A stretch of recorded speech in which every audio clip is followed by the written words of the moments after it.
Hello everyone, and welcome to episode 3, I think it's episode 3, of Ori and the Blind Forest. This is sort of a very early afternoon stream for us. Some of the other episodes that we've been doing this last week have been early in the morning. Ori has been primarily taking place in the evening, so this is actually one of the earliest Ori streams that we've done. And hello to Maxine and Samalander. I hope you guys are both having a wonderful Thursday so far. Samalander, will you be on for your normal stream tomorrow? Fire Emblem, I think, is usually on Fridays. Because I will look forward to seeing that. So yeah, we were just about to push into a brand new area. I was sort of looking for what I term a real save point, like one of the teleport points that refills Ori's health, but we were not successful at finding that. So, okay, as with so many things, yep, I was gonna say, is that dangerous? And it is. So now we know. Hold on, and this isn't anything. No. Alright, I didn't know if we could hit that dewdrop gong thing. Samalander will be up for tomorrow, and further says... sorry, Maxine is saying that she needs to go take a shower. Samalander, I'm really glad to hear it. So, we know not to touch anything that is red and embery. The Gummin were crafty inventors. They had foreseen a bright future that never came. Look at this light vessel. They were able to store the light of the tree spirit within. Looks really happy to be there, too.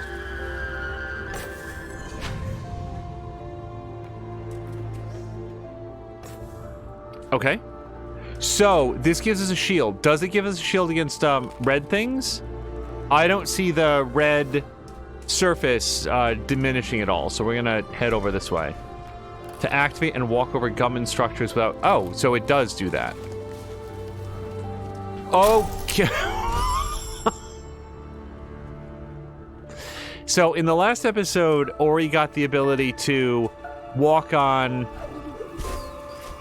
climb on walls. However, walking on walls is a brand new ability. Yep, hold on. Maxine's gonna lurk, I suspect, during the shower. We will be here, I suspect, when you get out. Also, like, another thing that sort of came out of the last episode was the... So... This is still left and right, not up and down, just so you guys know. So that's left and that's right. Which, is a little weird. Will it still be left and right up here? Oh, it is. So, you guys, this is pressing left on the stick. This is pressing right on the stick. That... Okay. Right, I can't... double jump with the sphere. Oh, and we've got to not have this remind me of what this sphere is every single time.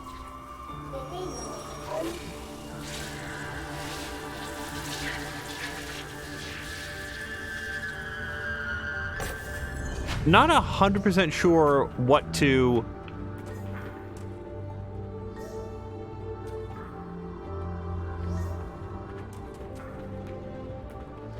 Okay, I think it follows me even when I'm not carrying it, which would have been helpful to know a few moments ago. So now I have a better sense of what we're supposed to do when we get up to this part. I do need it for here, but now it feels like I can throw it down. Okay.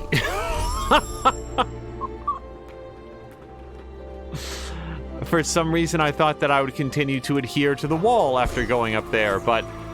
no. As soon as you let go of the sphere, Ori falls to their doom.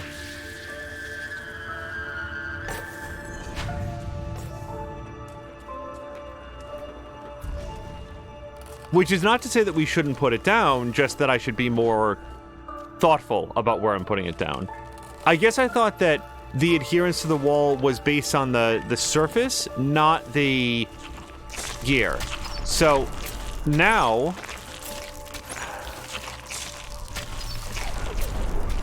yeah, that's just the worst.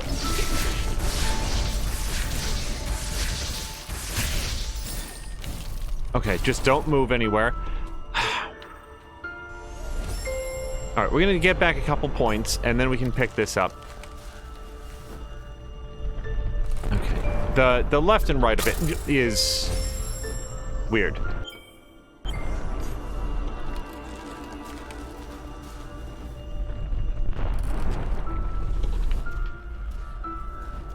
Okay, this is not gonna go my way. And you can't double jump with the sphere in your hands.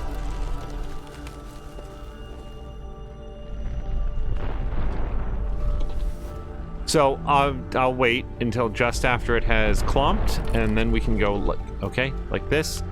And no, that's death.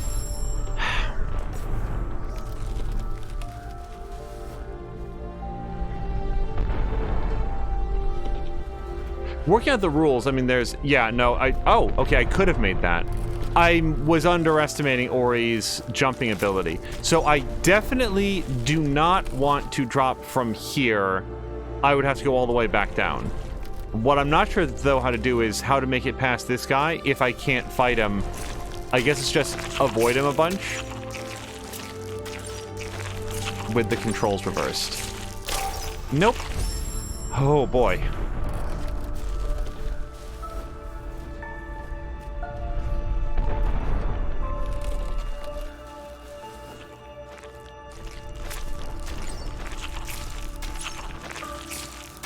I guess theoretically I could go down if I was fortunate enough to use these projectiles to, like, do the bounce dash past the enemies.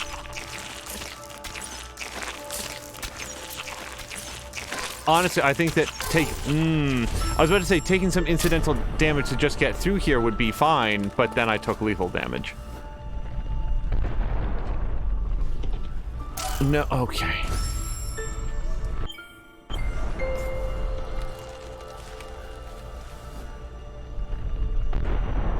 Seems like this section might take a bunch of tries. So in the interim, I do hope that everybody has had a great weekday. Whatever time you get off from work, I hope that it has been wonderful. And if less time off from work than you'd hoped, hold on.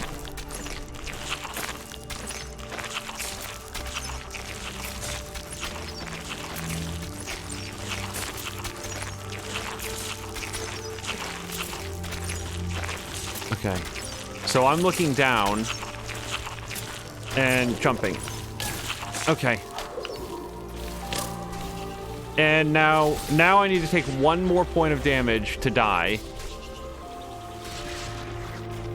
I can't even start to think about what to do here.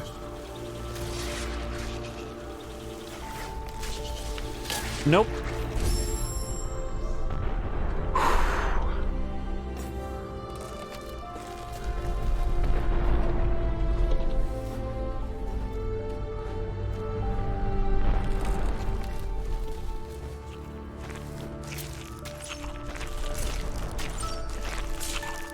Borderline curious to see if I could, like, drop to the one safe surface and then sort of, like, do the slingshot over while not holding the orb.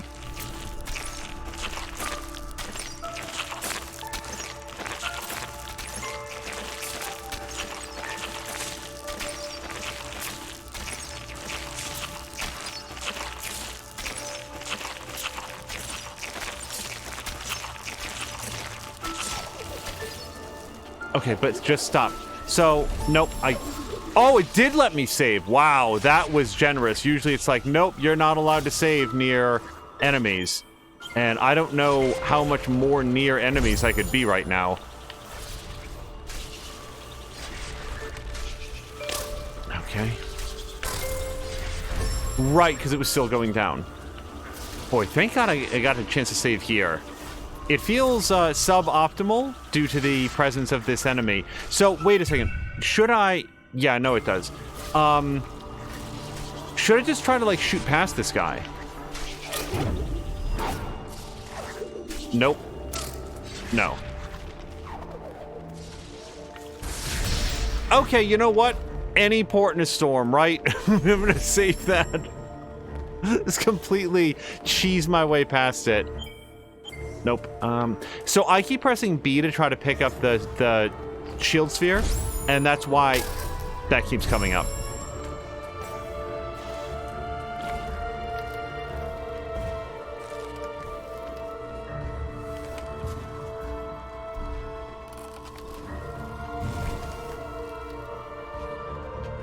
Mm-hmm. Okay.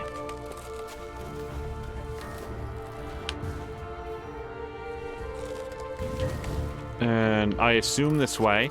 And now, again, like, just so that people know, this is challenging for me under the best of circumstances. Right at the moment, the left and right is reversed. So, I see that map piece. I would like to have it. I don't think it'll let me save. Oh, it will let me save on the ceiling. Okay, then I will take that with kindness.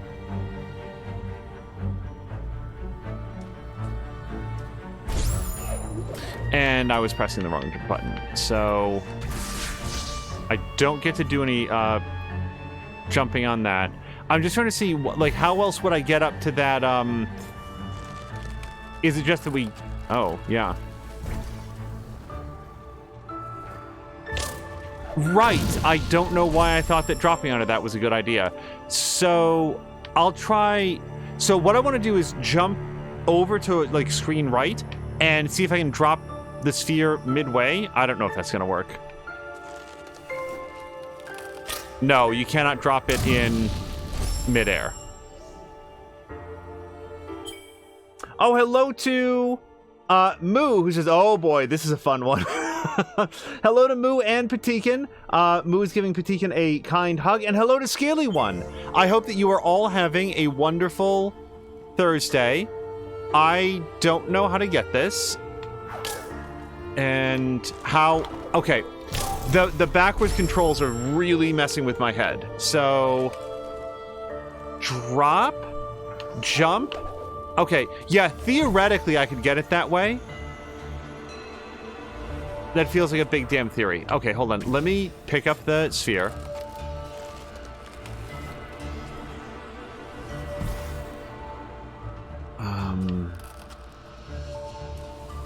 Oh, I think I see what I have to do. Yeah, this is gonna be fun. Jump! Nope, that was way too far out. Okay, so now we'll drop. And now we'll pick it up. And now we'll give that another try to get the map piece. Oh, wait.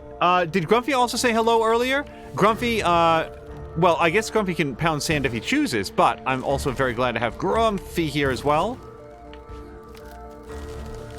Okay.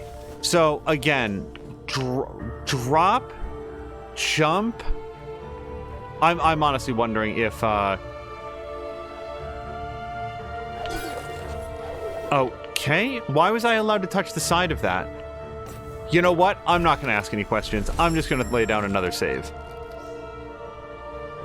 Hello to Imp, who says, now I'm actually early. Hold on. Yeah, we are doing yet another challenging section in Ori. Yeah, I'm just going to wait until maybe I can jump on that on the way over to the right. Thank goodness for that option that every time I save the game, it... Nope. It restores 2 points of health, because that is extremely useful in a situation like this. You want help in that curse stage? No, I would prefer to figure it out. Although I appreciate the offer. I feel like the limitations in this game are going to be more likely the result of a skill cap, as opposed to, like, a knowledge gap. But we'll see. If I get really stuck on something, I might solicit help.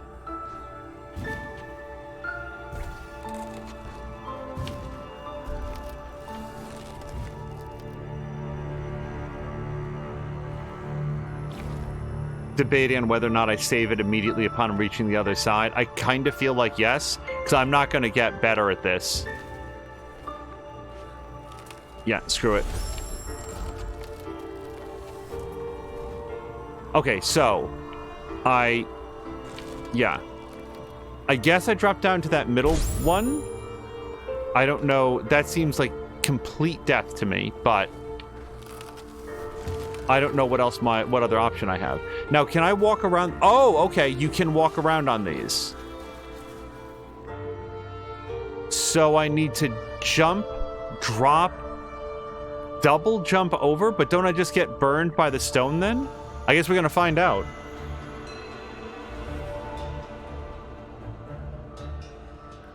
Moo is clarifying it's one of the more funner parts. to Patikan, who had said the whole game was fun. And hello to Caroluna. Caroluna, I hope that you've had a great holiday. I know that I expressed it in text, but I do hope that, you know, I know that your holiday plans were changed. No, you can't drop in midair.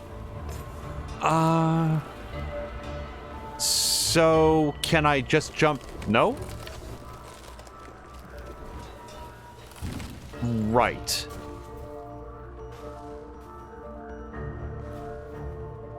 If I let go of the sphere, I fall down.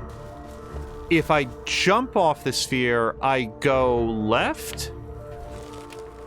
Okay. Now I'm working this out.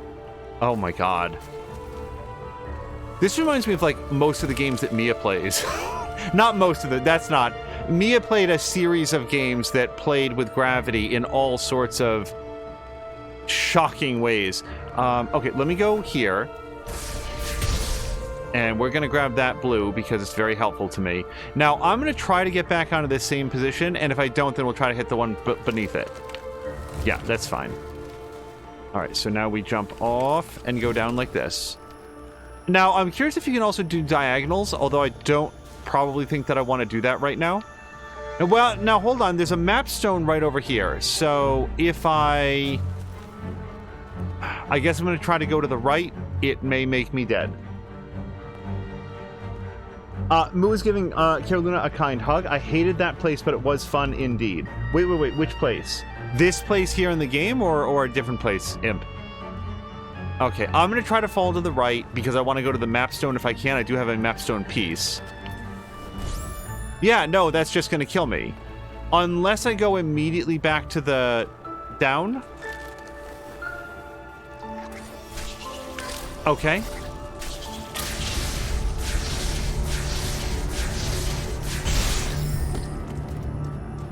Well, I'm in here now, and now we know where the gate pieces go. We'll lay down another save. And insert. Got it. That exact place. Oh, the that exact, like, with the rotato spheres. They're not even spheres, they're like cubes. Oh, that's fun. At least now we've worked out how this works. Like, Super Mario Galaxy. That's another thing that this sort of reminds me of.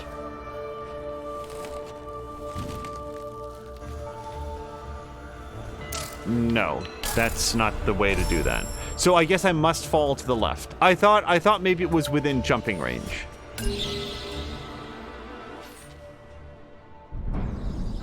Okay, let's save it, just so that we don't have to do that animation every single time.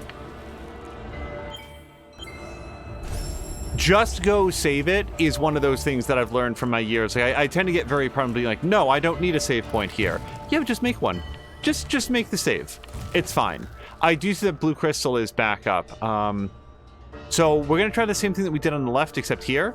And just sort of like balance here. So there's a teleport point. I'm glad to see it. It's going to refill all of our health and blue and everything else. And there we go. All right, let's save it up.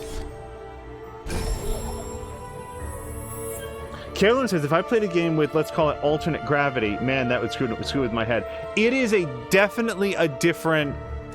It greatly changes the way in which you're thinking about the game and the environment. I've only got one of...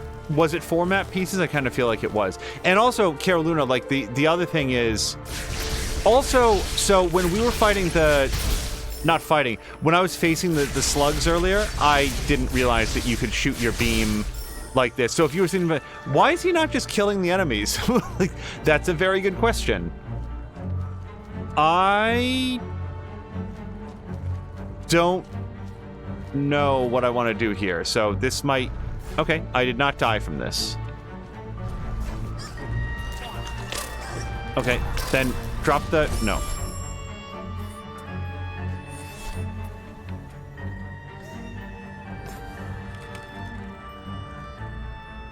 Grumpy is recommending rotate the monitor. That would be actually a really entertaining idea, Grumpy. Except I'm actually playing this on our television. So that would be more difficult to rotate 180 degrees to get some ceiling perspective. All right. I'm going to try, like, doing the ceiling thing again. I don't know why it would work better for me this time, but... Okay, yeah. I think maybe this time just go to the floor. Do some, kicks up there. Killen is saying, well, why not just rotate the TV? I think the floor mounting might object to that. It kind of assumes that it's connecting on one side. We could jam in the legs on a different part, but the rest of the TV might object. So yeah, let me just we'll drop it here. I'm gonna say that part's not difficult enough for me to worry about saving just yet.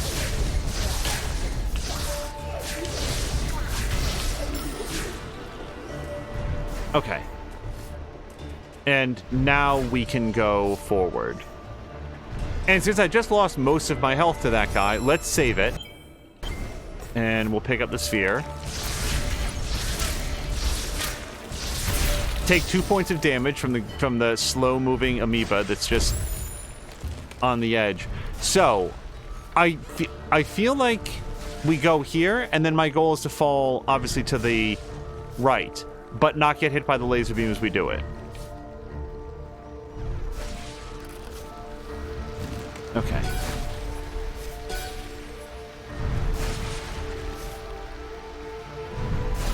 No idea what we're gonna land on.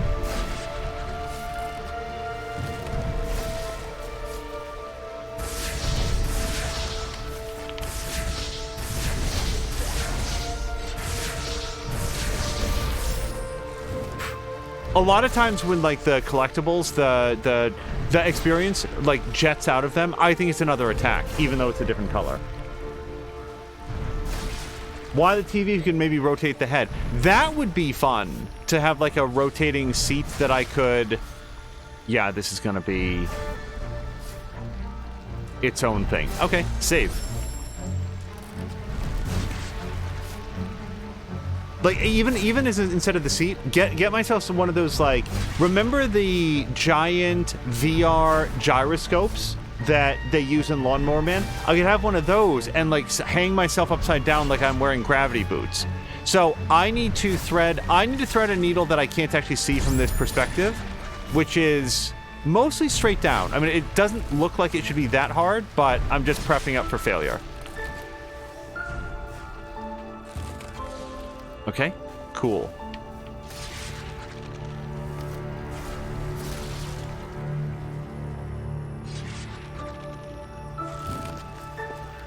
I feel like I'm probably safe here. Briefly. Okay, so I think that when it like is actually hitting this block is when I'll try to jump. And we'll get around to the other side so we just don't take immediate damage.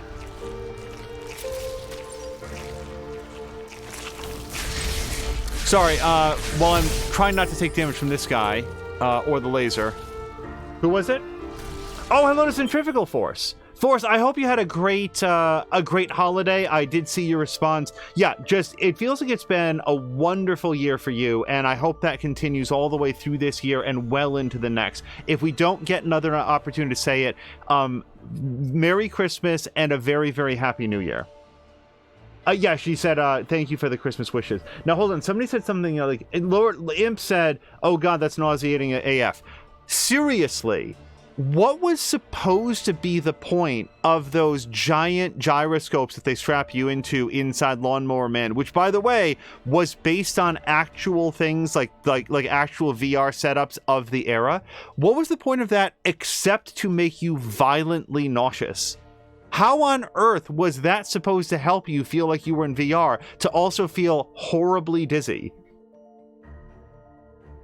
I feel like a poke bowl for lunch. I do not know what... Either that or a poke bowl. I do not know what that is. So is this just a smash through? Or fall through? Okay, and I'm trying hard to get damaged by that. And one more thing. All right. I think save.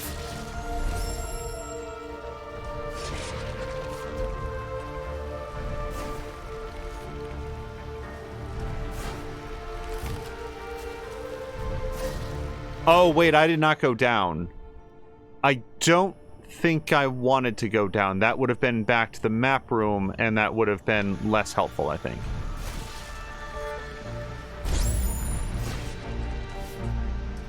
By the way, Force, have you had any occasion to check out the New World Rising DLC for Anno? Because it's pretty cool. Like, Force, when they said it's like a big new island up at the north, yeah, like what was it? King's Fall? Fall Landing? King's Fall? King's Falls. Whatever. You know what it is. Cape Trelawney? Like that. It's gigantic. Like, I'm hoping to do some more Anno as early as later today. It's super cool. Okay, now I gotta say, not actually sure what to do. I can't throw it in midair. Maybe I wasn't meant to come back here. Maybe I wasn't meant to come back here. Hold on. And that's me. Yeah, the controls are weird. I've not yet checked it out. Next week, people will be out of town, so I'll have 2 whole days to myself. Also, it's very neat, Force. Yeah, I haven't... Like, actually, the next episode of Anno will be New World focused. I didn't... So, I don't know if it... I don't think it saved the fact that I got that pimple or whatever, so I'm just gonna die and go back up there. Because I did not mean to fall yet. Okay, so, just more... correct this time. And not going far enough. Okay. I had to work Christmas Eve and day, but I was able to come home and have a nice meal and a special person who made it for me. Force, that sounds wonderful. Like, it's disappointing that you had to work those days, but you know, you wound up making some great Christmas memories with somebody close to you, and that is the important thing. Pokeball or Pokeball is Hawaiian, says Force. I've not yet checked out Anno. And then Imp is saying, oh, Dishonored is free? If somebody wants to maybe get it. I am going to have to check that out. I have Dishonored. The Dishonored series is fantastic. Like, Dishonored is as well received as it was, as well reviewed as it was. The Dishonored series I really don't think is properly recognized for how good it really is. Right, and I wanted to not be here. Okay, so now let's go down and now drop the thing. So now I can fall like a regular person might. I just need to get over there without... No, I know it's to pick up objects, but what I need to do is double jump, not to jump onto the thing. And you know what? Screw it. Save it.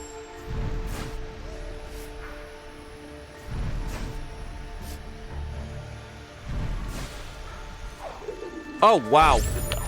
I have underestimated how big my jump is. I thought that was going to be harder. Okay, so... Oh, is it just that I got the door pieces?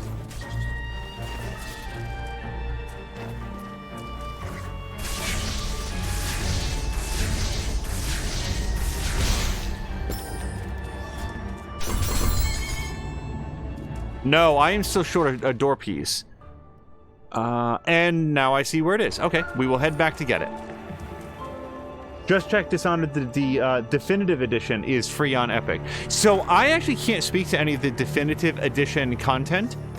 I've played the original, like Dishonored a couple times. It is so good. And as I've said on previous times this has come up, Dishonored 2 is better. Like, Dishonored is a masterpiece of a game, and somehow Dishonored 2 is still better. So, yeah, I just want to head this way. Now, what I'm going to do when I ride on that one that's moving left and right, I'm going to walk over to the side.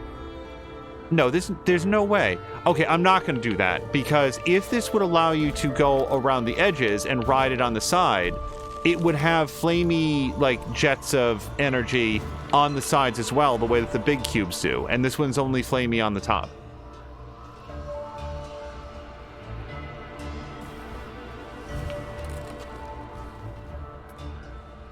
Oh, and Forrest is saying Epic is running a special that if Carolina downloads Epic, he will become a millionaire. P-Tegan is saying, I don't want Death Stranding for free either, even if it was on stream. Really? I'm at least curious to try Death Stranding. Okay. We know that that jet won't come further than that.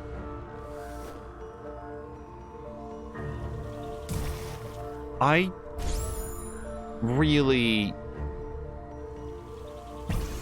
doubt my ability to do this. Okay.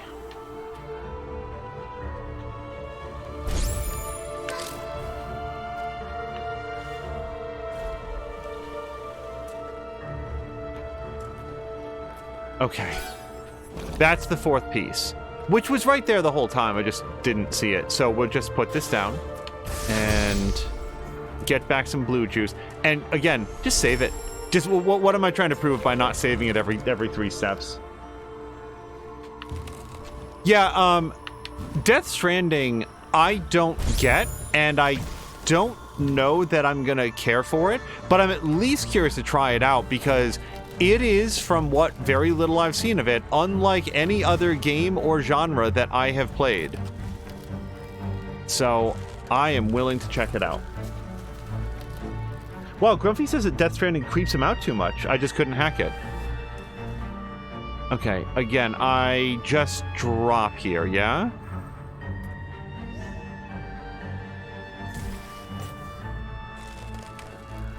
I'm gonna try to make it through this without saving right here, because, you know, saves are limited. You do need the blue energy to do it. Patina is saying, well, it's a Kojima game, it doesn't care for those. I have effectively no experience with Kojima games. If anybody doesn't know, it's Hideo Kojima. That is the person that we're speaking of. He was the lead developer and lead designer on... Game director, I think, is probably the best thing for the Metal Gear Solid series, and probably Metal Gear in general.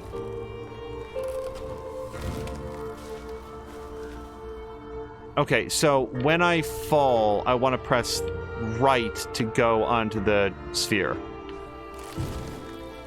But later than that.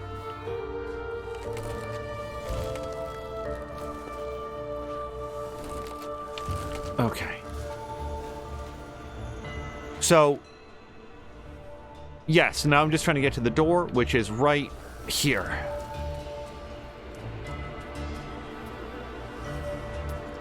Oh, I'm really taking my life into my hands by thinking that I can beat this guy without losing all of my lives. Okay.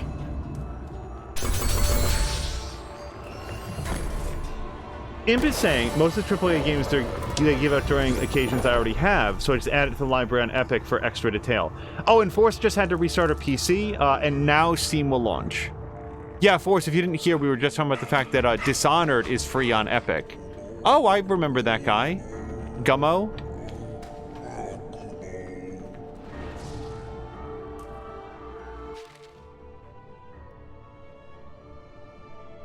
I would love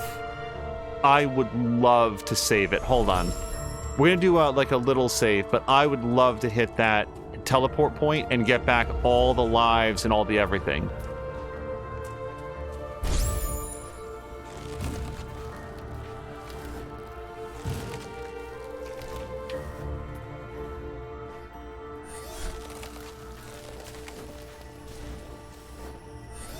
Okay.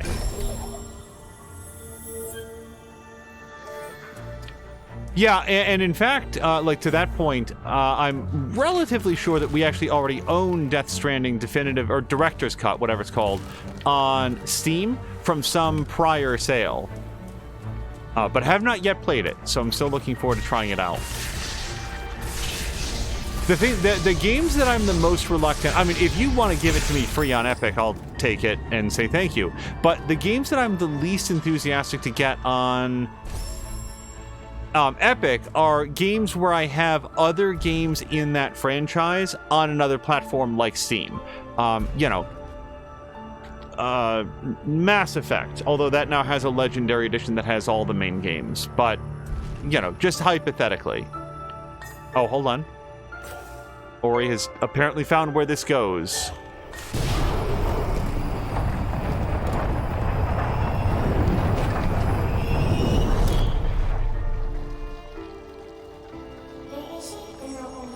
This shrine must have powered all they had built. Look at it now. Look what it did.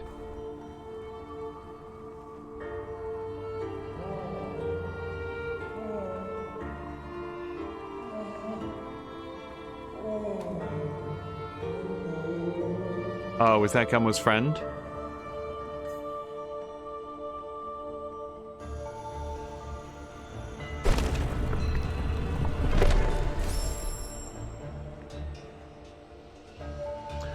Jab, hello to you.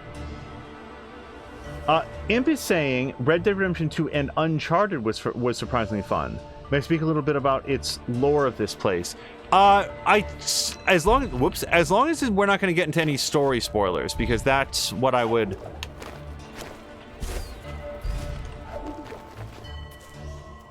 not like as much. So I assume this is safe to walk on.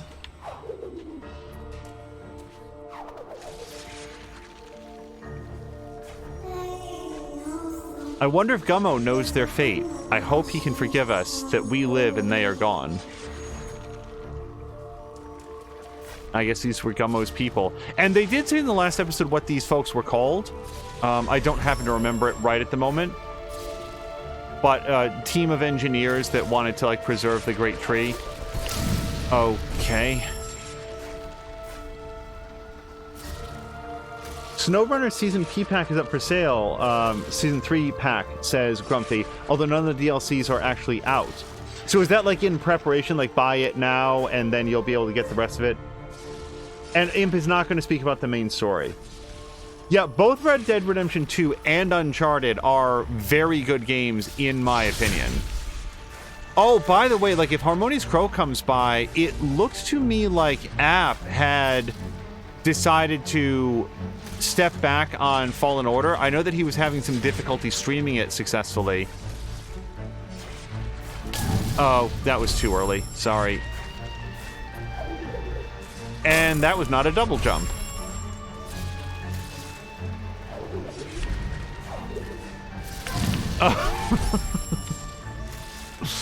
If I had Max Payne style slow-mo, I'm not convinced that I could do this.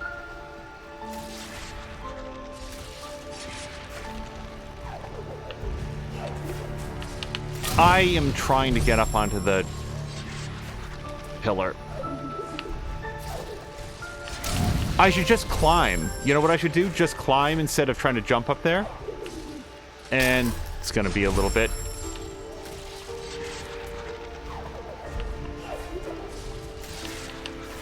Yes, that's give or take what I wanted.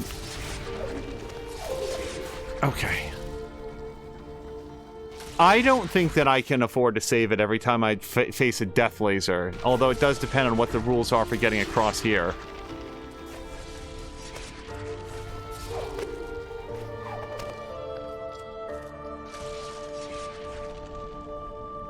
Okay.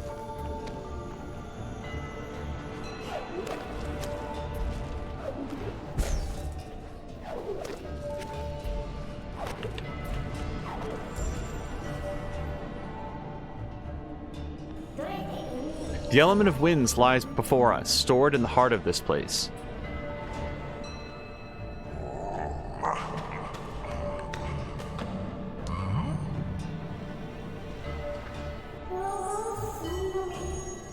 These ruins are all that is left of the Gummin, reminding us of their fate. Losing the ones that he loved, Gummo is the last of his kind. Ori, we shall bring back the light for Nibble and the memory of the Gummin, who... Oh, sorry. Let us restore the element of the winds.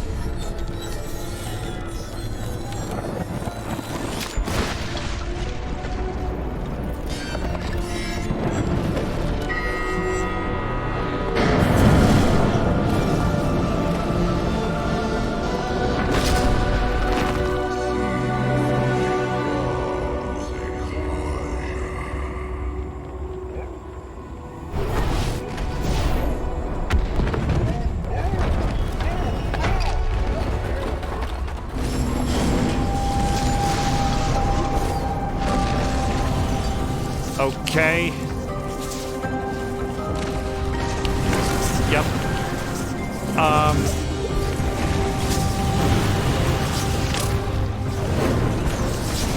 I assume this is another segment that Grumpy did on his first try.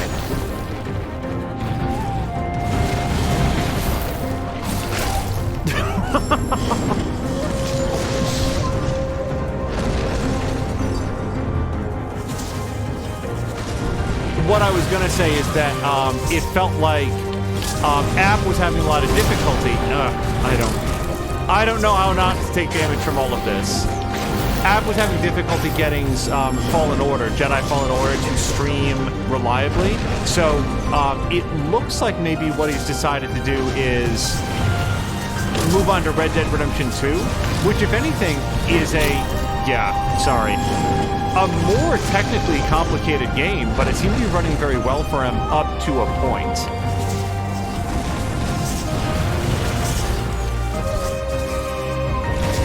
There's a lot for my eyes to track here. Yep.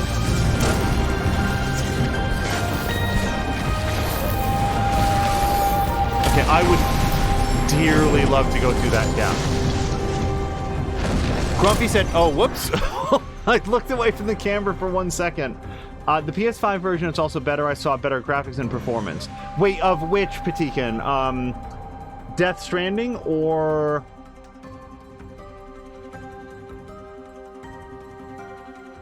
Oh, the fact that it's coming to Jedi Fallen Order. Force is saying, oh, we just finished Fallen Order. No spoilers, but we can't decide if it was worth the price tag or not. I hugely enjoyed that. So I'm sorry if it wasn't as if it didn't land in the same way for you, but I had a really good time with that game. Jab is saying not planning on playing much for the rest of the week. I try to keep it to 20 hours a week, and I put in 18 hours into Rage 2 these days. By the way, Jab's also saying the game is pretty loud for me. I think this section is meant to be loud. Yeah, hold on. Just let me eat it here.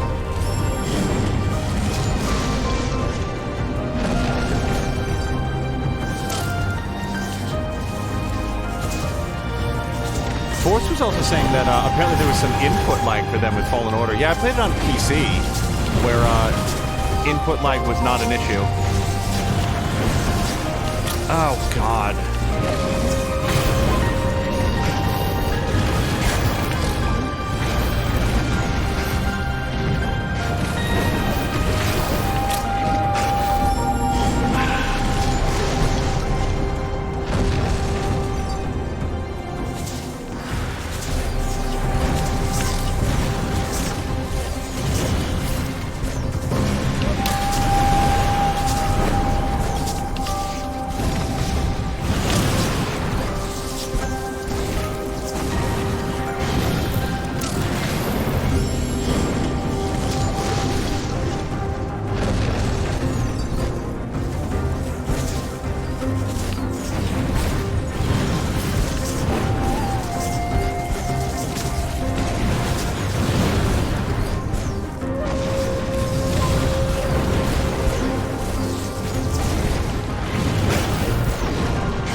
What I need more than anything is for that guy to let me through. Okay.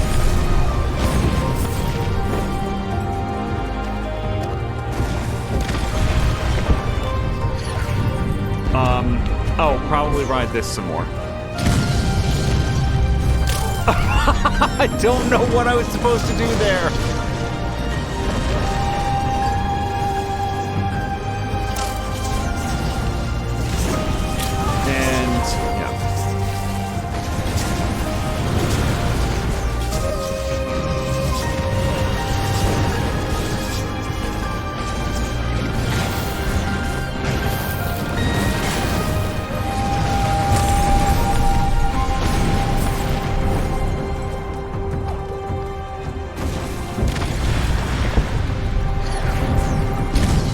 So, like, maybe get all the way over to the left right there?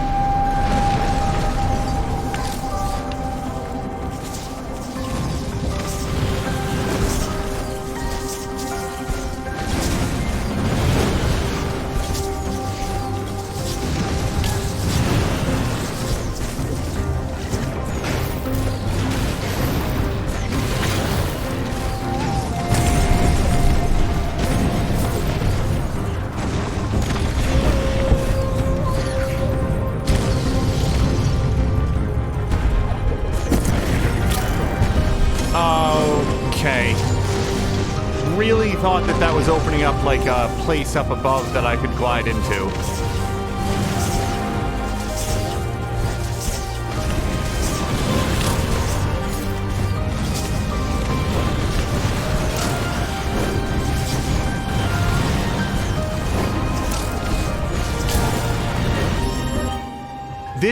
It reminds me of a very old angry video game nerd where he was playing Silver Surfer and he was like, this is instant death. And he drew red lines on the screen where all the enemies were. Just the entire screen was red. I thought some parts of Callisto Protocol were disgusting, almost like, oh, it scrolled right off. So, yeah, as Grumpy said, Angel does seem to be having trouble. We will work it out here as we go. Okay.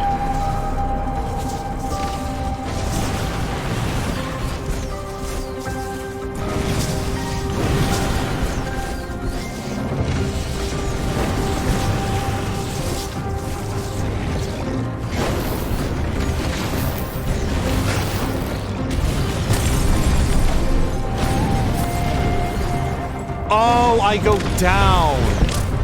That's what it is. This is gonna, like, smash through the down.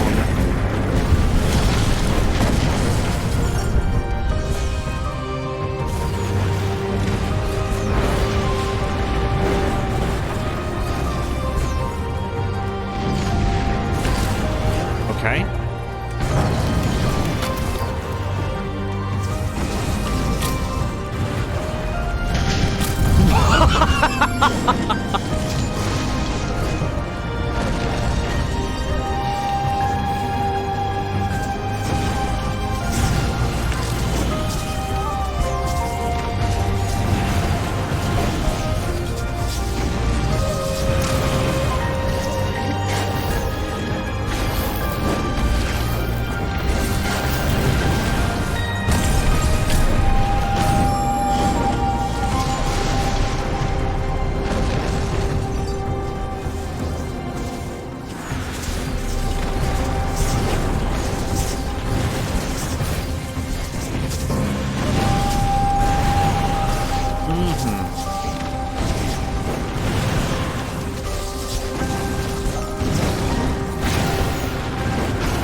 Now, I know that one comes from the bottom up. Yeah, that's the one that got me last time. So, I wait for that to come back down, or do I go down? See, it doesn't come back down.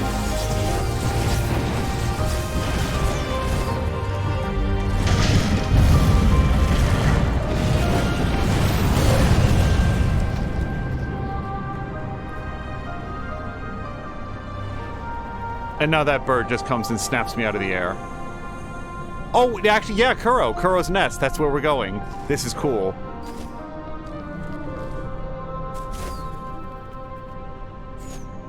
Okay.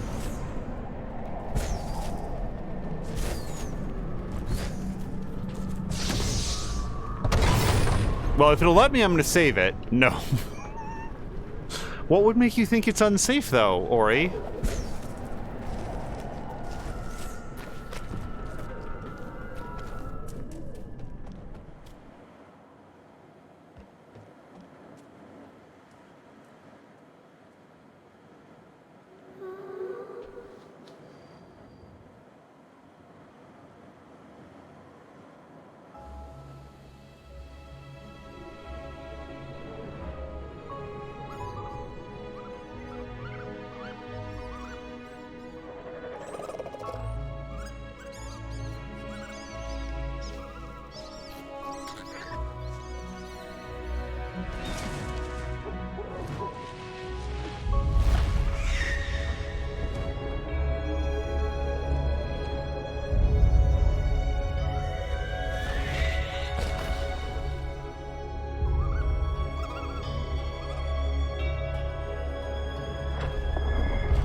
Game saved. Okay, time out for a second, because that was a challenging section, and a lot of things went into chat, so a quick timeout. Let me just scroll back here a little bit.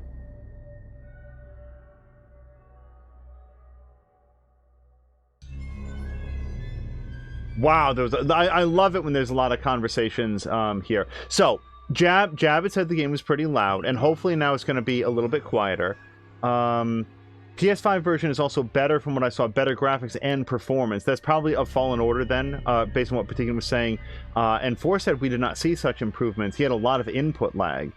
Patikin said maybe, did you play the PS4 version because you can download them both? That is one confusing thing about the PlayStation 5. It's easy to accidentally download the earlier version. And Force is saying, that's what I'm thinking.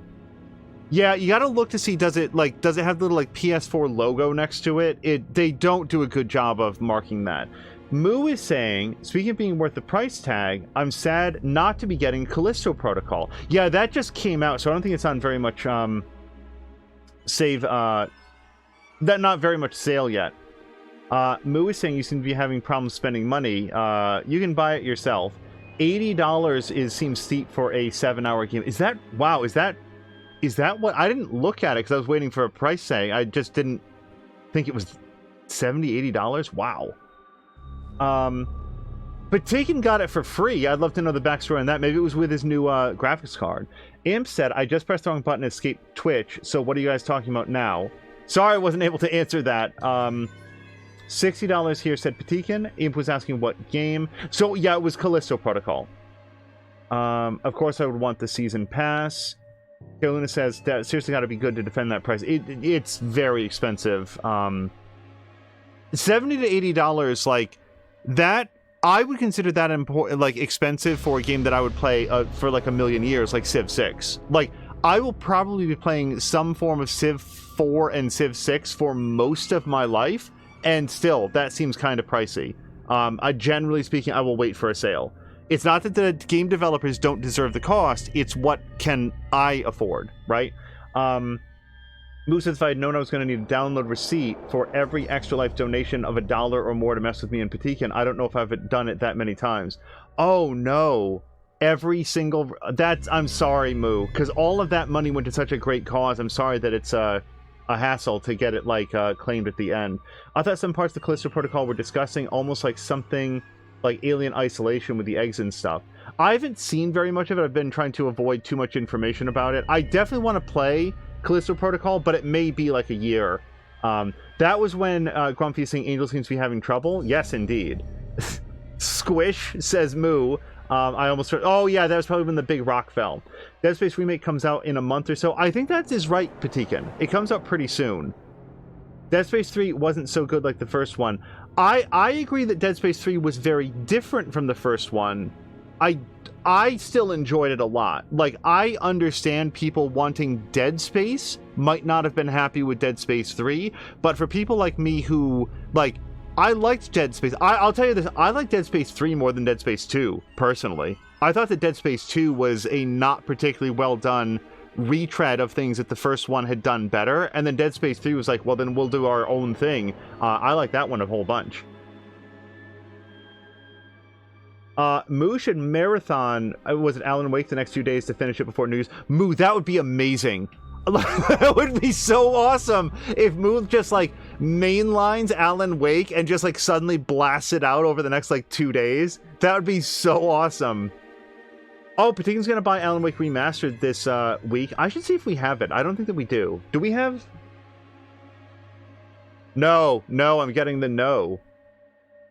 Finish the part on Ori, which is perfect timing for me. Time to go play some games for myself. Patikin, thank you so much. Hopefully we'll get a chance to visit you in Tomb Raider for a little bit.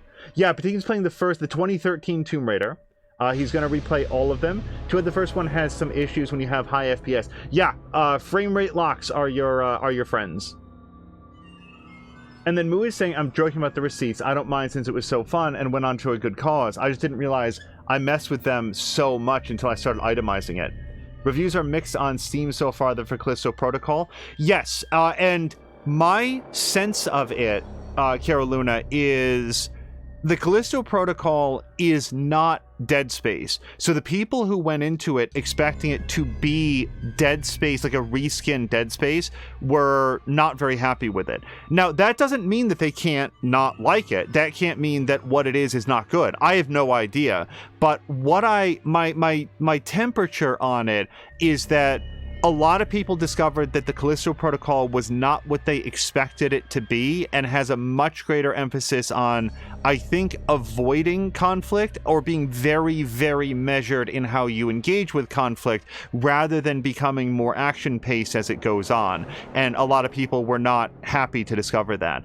I have no idea if that is going to bear out when I play it, and I have no idea what I will think of the Callisto Protocol when I play it. Like, I'll have to figure it out. So this is some information about that section. Forlorn Ruins is the place where the Gumman race inhabited, that the Gumman race inhabited. The Gumman race were known as the engineers of the entire domain. They kept the elements in check and created the places they were in, or so-called sanctuary of the elements. When Tit for Tat happened, the elements in the Forlorn Ruins was frozen, and that led to the extinction of the entire Gumman race, except for Gumo, sadly. Since you finished that stage, I think that bit of lore is okay. Makes sense to me, and that's sort of borne out by like the story beats that we saw. I heard there were technical issues as well.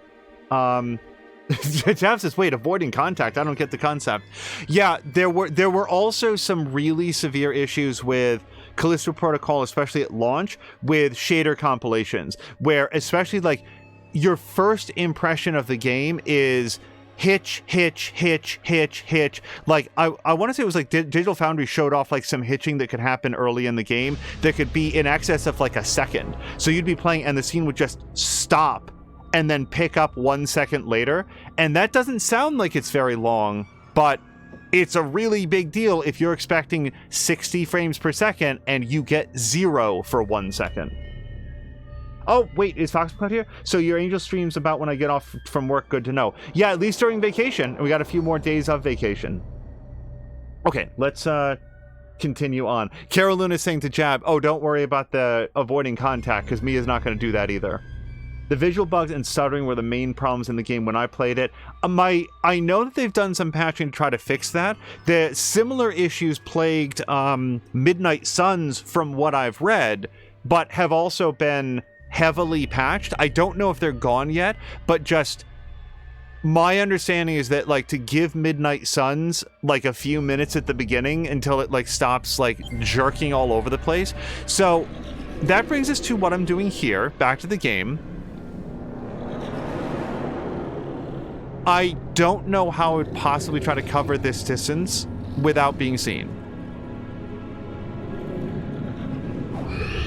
Yeah, no, that seems bad. So I can't jump onto this rock, and there's no more cover from here to there, but maybe if I get to the grass? Oh, that's not grass.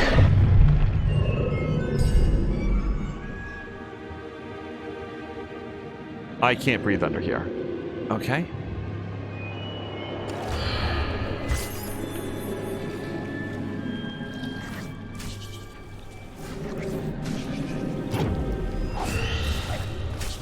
And I can't get back there. Okay.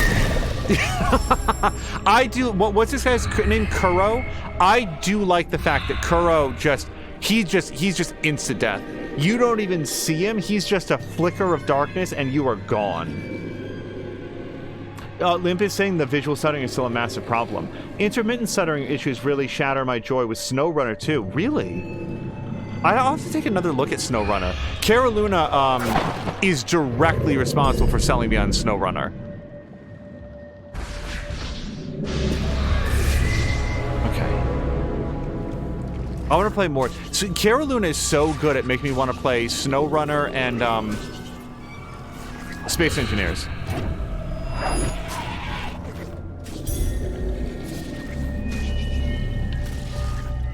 So, what can or can I not pass through in this area? Oh, I see. I'm sorry. But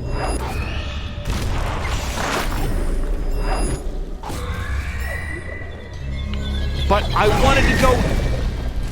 Again, didn't realize that I had to go through the log. Now I know what to do. Inner Tooth, thank you so much for being here to resub. Yeah, it's a gift sub from Moo, so thank you to Inner Tooth and to Moo. Inner Tooth, before we go, before I lose you for, like, lunch or whatever, I wanted to congratulate you. The others in stream already heard this, so please forgive the additional pause. And Maxine is back. Inner Tooth. That interaction that you had the other day, you were in Railroads Online, and you were playing, and you made some completely offhand comment about how this is all steam engines, but it's weird that they're all wood-fired boilers and there aren't any coal-fired boilers. And somebody in your chat was like, started to come after you a little bit on that, and it was like, oh my god, like, you know, Inner Tooth, what do you think that they used before coal? How do you think they got the engine started? I know a lot about this, Inner Tooth, and you should really know more about what you're working with. And there was this pause. And you said, you guys, like Inner Tooth, you need to clip this. You really do, because I can't do it justice. Inner Tooth goes, well, what I am working with is a video game, so I should be having fun.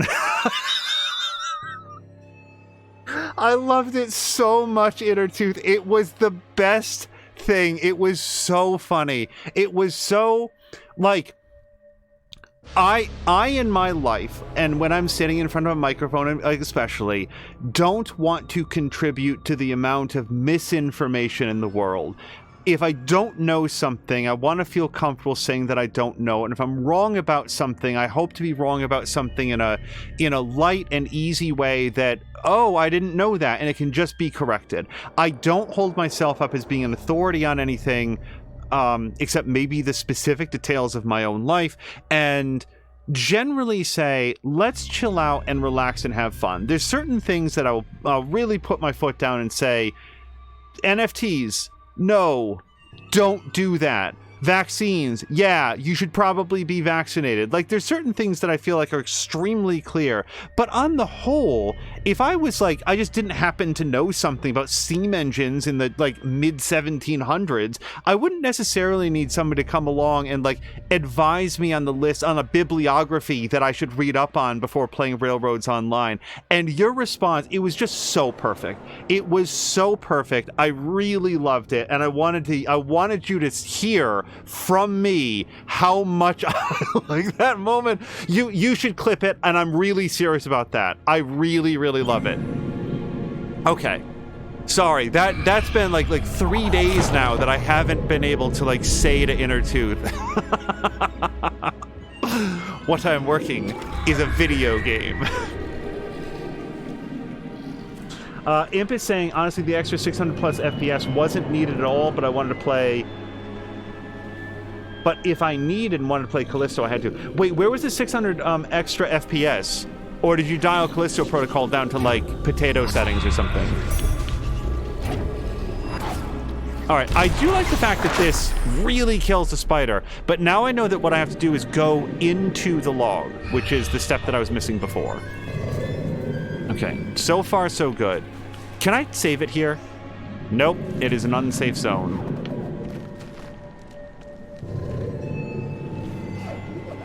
Okay, so there's a roly-poly that comes out of here.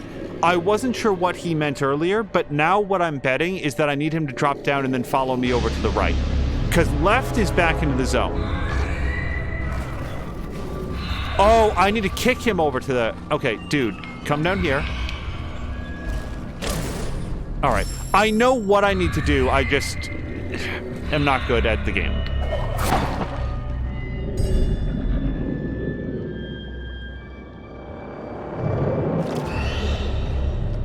Oh, Lord Imp has bought Callisto and has double GPU. Nope, hold on. Yeah, hold on.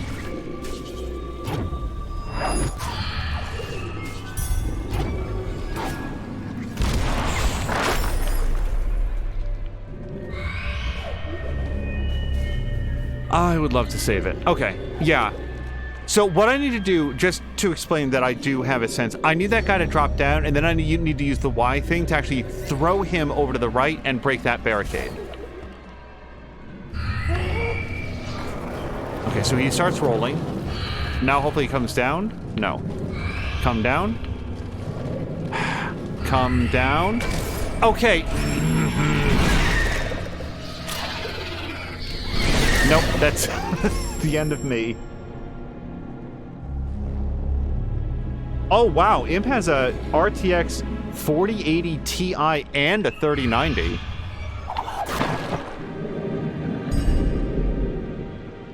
$3090 is no slouch. The 4000 series, what do they have? That, like, AI frame generation that I've actually heard from places like Digital Foundry. Pretty impressive, actually. Oh, and thank you for the request a quote to Caroluna. Okay, just get in there. Wow. Okay. So now we actually know that as long as he can't see you until he, like, ends you, you're fine. So I have a few more seconds out in the open than I thought. Not a lot, but hopefully enough to... Okay, but was it Kuro that killed me, or what did it? Because I really thought I had that at that time.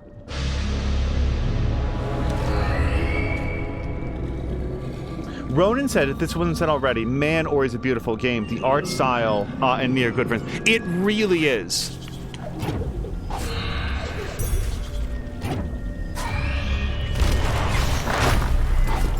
Yeah, it's not just the, like, the quality of the artwork and stills, it's the animation. Like, it's the quality of the animation is the element that I wasn't expecting. The lighting is nice, like, you've seen screenshots of it, but seeing it in motion is a whole other thing. There are times when my eyes get, like, distracted by it. Okay, I think that was successful.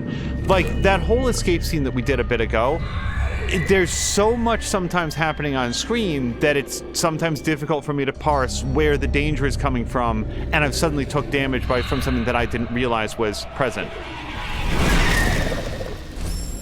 Well, what the... Okay, clearly there was something there that I missed. Plus they show... Oh, wow, Imp actually has both of them installed. I thought that maybe one had been... Imp, what is your, power supply? Or rather, how many power supplies do you have? Because a 3090... Or sorry, a 40...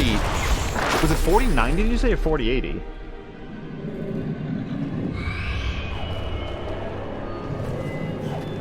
I actually had two non-matching GPUs in a system at one point.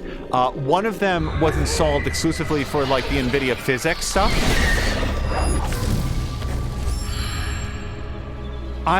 Again, not actually sure what killed me there. Well, that time I know what killed me.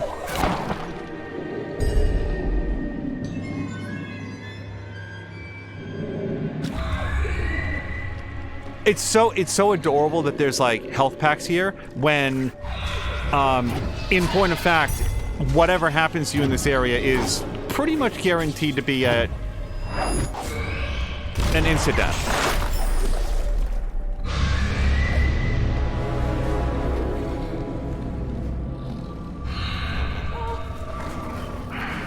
Okay, hold on.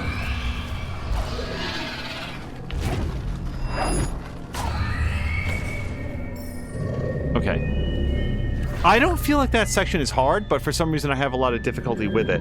So, wait. What if what I'm supposed to do is toss another green roly-poly over, and then that guy distracts Kuro? So let me try that.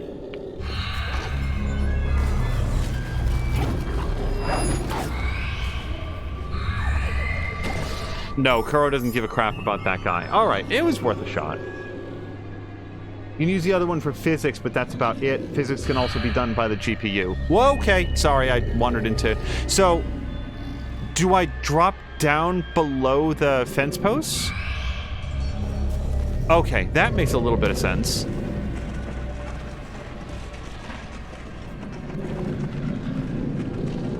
And also, I'm going to assume no save points, right? Yeah, okay.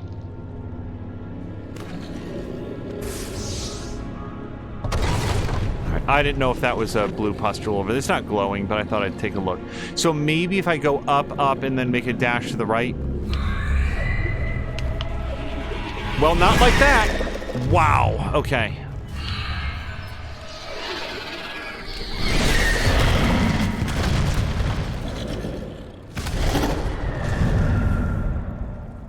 Huh. For a change, rocks didn't fall on Ori. We barely escaped from her clutches this time. It's clear now why she hunts us. Kuro is just protecting her child. But remember, Ori, the element of warmth is the last to ignite. The sunstone we seek, high atop Sorrow Pass, which we must ride the winds, for they will show us the path.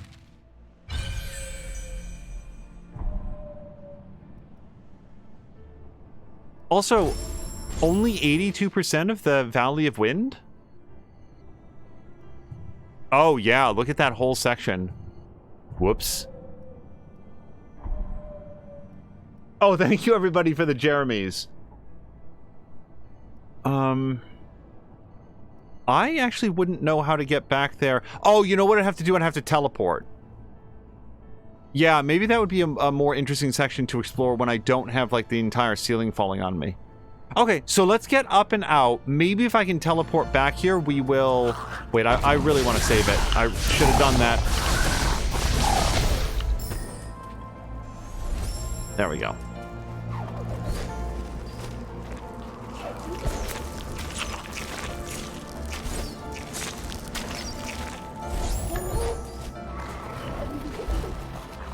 Okay. Yeah, still up, as far as I know.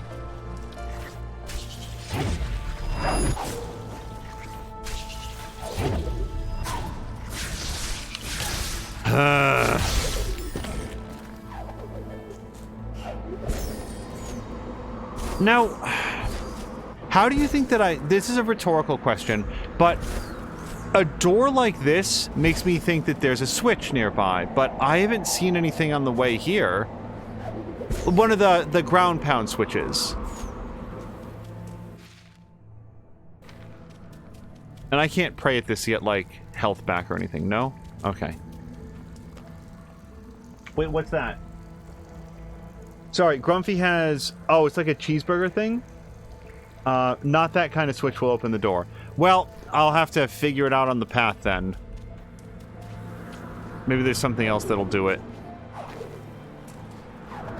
Ori definitely... It likes its different doors, but the differences aren't always super... clear to me in terms of, like, what's the difference. There's the key doors. Those make sense to me. You need to find a certain number of keys. Then there's what I term to be the boss... Didn't see that urchin. The boss doors, which will open usually when you fight a mini boss or, like, eliminate the enemies from the area. We've seen some of those.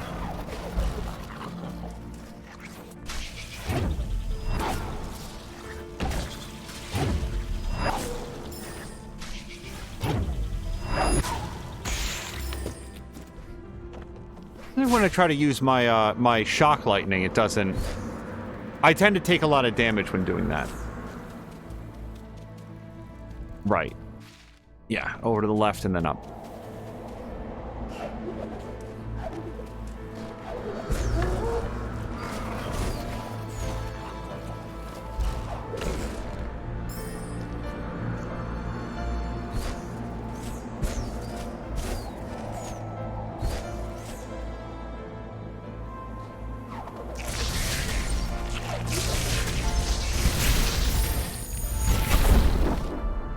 I thought I got attacked. That was fine.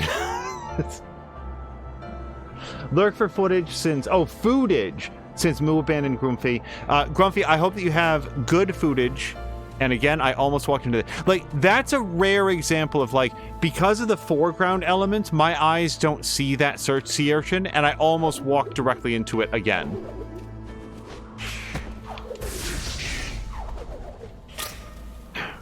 Don't worry, it's still got its pound of blood. Awesome. So I should have saved there. I was looking for an opportunity to do so and went a few steps too far.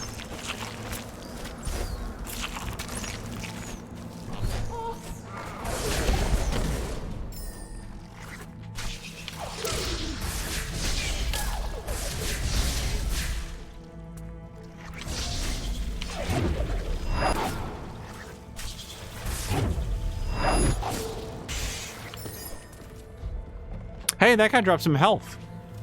Maybe we'll be best friends now.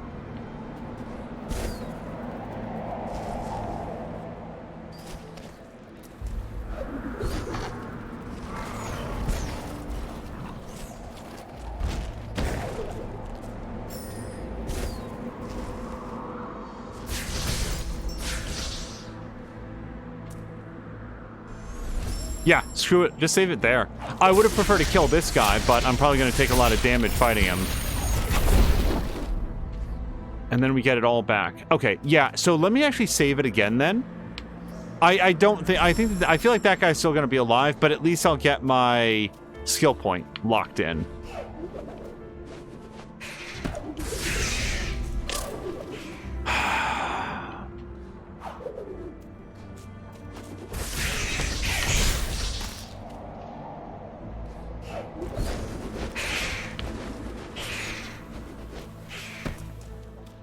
Okay, I don't know that I've thrown that switch before, but if I haven't, then I would assume it would be that door, right?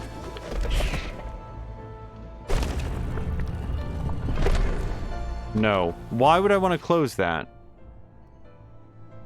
The only reason I want to close that is if that secretly opens the door that's up here. Which it does not.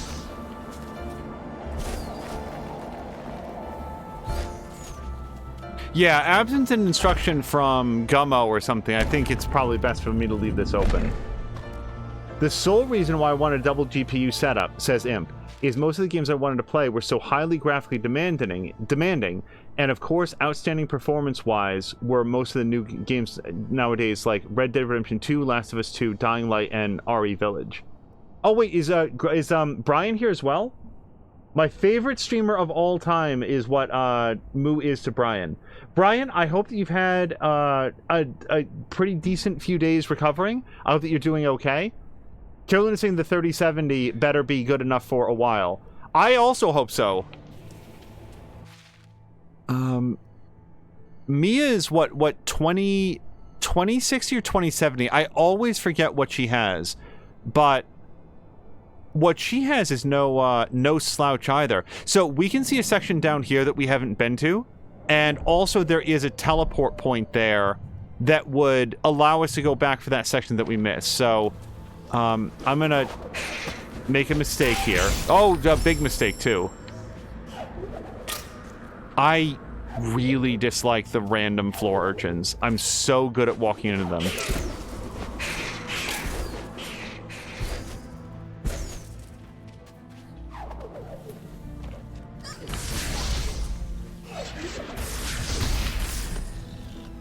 Okay, yeah, let's save it at the top of this hill so I don't, like, die falling into the urchins.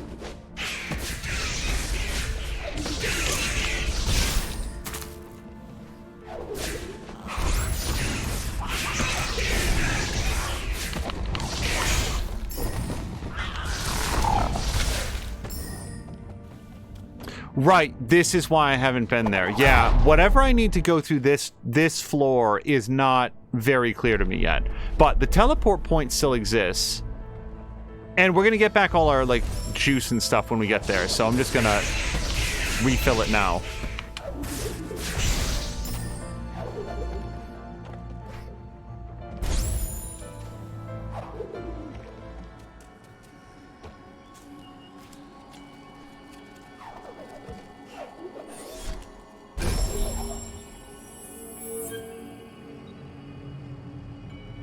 Brian says 3 more days until my birthday. Brian, just in case we don't get a chance to connect, because, you know, you might be doing stuff with friends or family, I hope that you have a fantastic birthday. Seriously, happy birthday. Yep, Imp is saying happy advanced birthday. Innertooth is saying congrats.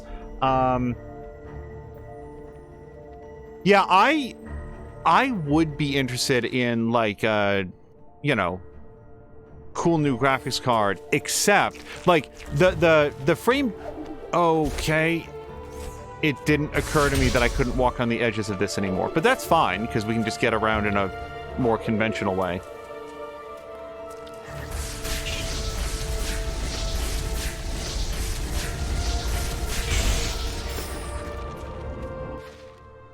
Okay, and... So on the other side of this chamber is where I'd want to go. But not this way.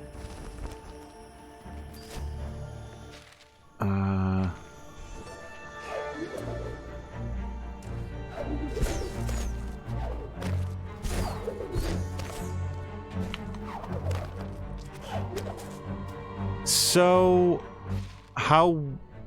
This is, again, a rhetorical question. How would I ever get there again? There must be some additional ability. Unless I can land on this? Nope. Yeah, because there's way too many spikes up there. I'm going to go for it. It'll probably result in a sufficient amount of damage to kill me, but I want to at least try it. What do you call people like me that has 2 RTX GPUs?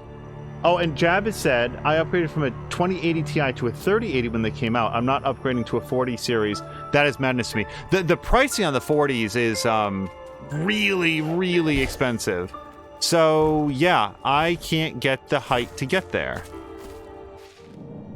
It must be a come back later situation.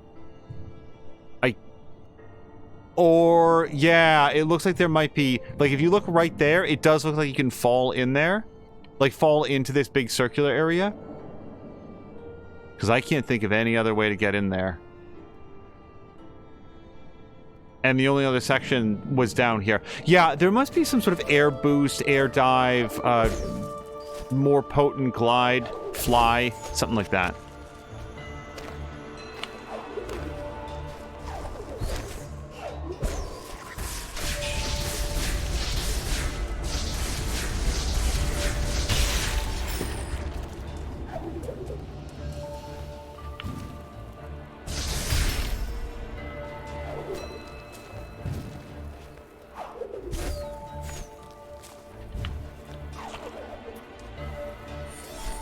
Okay, so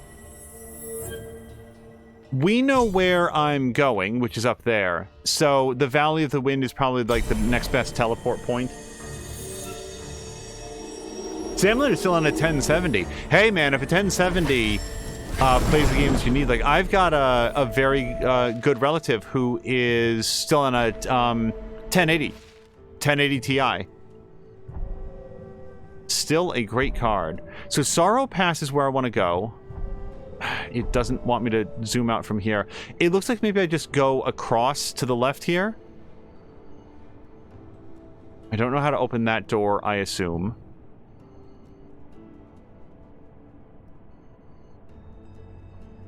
Yeah, Hollow Grove is its own ecosystem. Okay, let's head to, like, the one part of the map that seems... Oh, wait, there's another way up there as well. I don't know how to get to it, but... So I've solved that puzzle.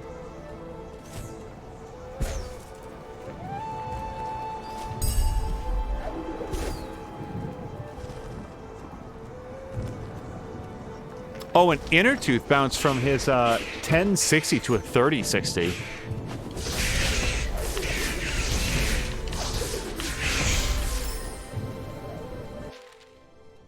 As others have said, that is quite the leap.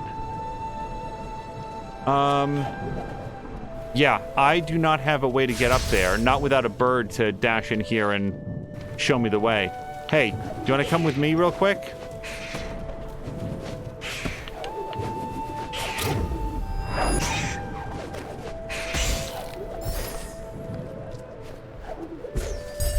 Okay, I'll take it.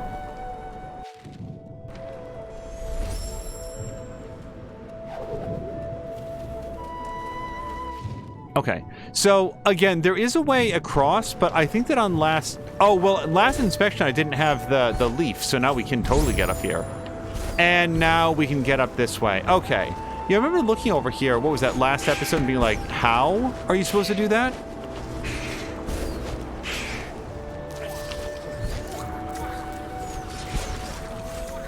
And that's how we got to Sorrow Pass.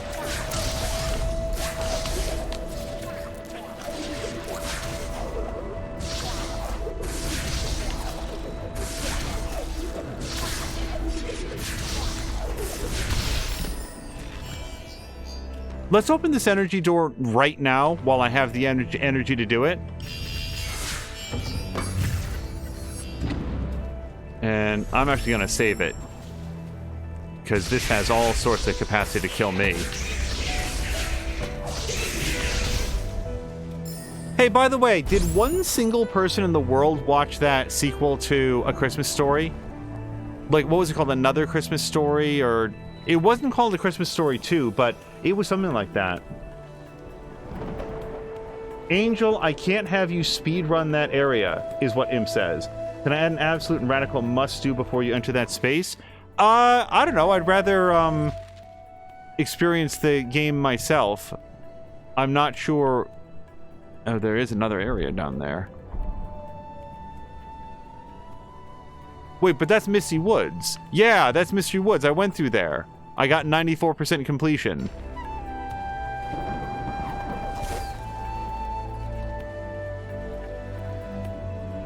Oh, bye, everybody. Oh, thank goodness I saved it there.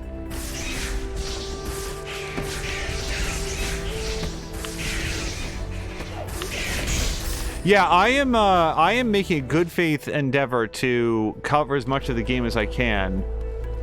If I don't see something because it is obtuse to me, then that is all part of the experience. So, well, we know that the bottom of this basin, this big stomach, is all spikes, so probably wouldn't need to go the other way.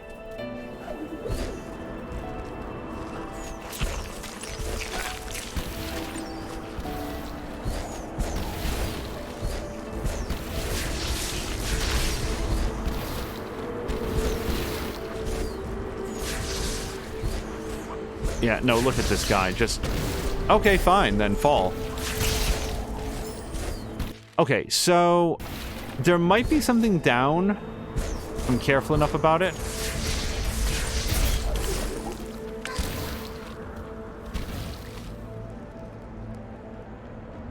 Are you referring to the A Christmas Story Christmas? Honestly, I don't get that title so much. Yeah, that's exactly what I was thinking about. Like, I saw, like, a single ad for it, and I never saw or heard a single thing about it. That just came out, didn't it? Peter Billingsley, isn't that the original actor? Played, what's that kid's name? Charlie? Ricky?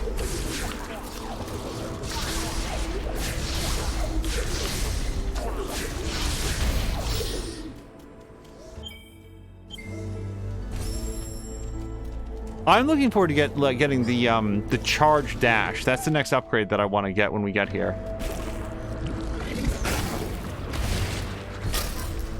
Okay.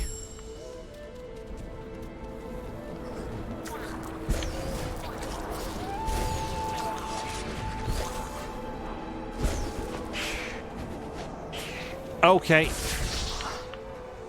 Oh, thank goodness he chilled out, because I was glad to find this, and then it was like, I'm gonna get dead. So, I'm gonna save that, even if it means that I don't have enough blue stuff to do anything more. B to access. Okay, so I feel like the charge dash allows her to charge dash in order to attack enemies. I would like to do that. I'm not doing anything with my L2 button right now.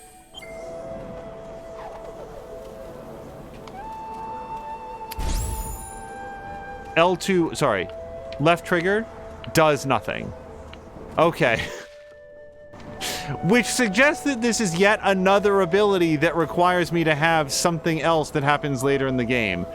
It is a very interesting choice to me that the developers allow you to purchase upgrades for abilities that you don't have. Imp is asking to say something. Oh, Brian has to take off. Brian, I hope you have a great afternoon. Particularly that strand of skills. Let's hear it. I will open the floor. Let's go to rekindle. Yeah.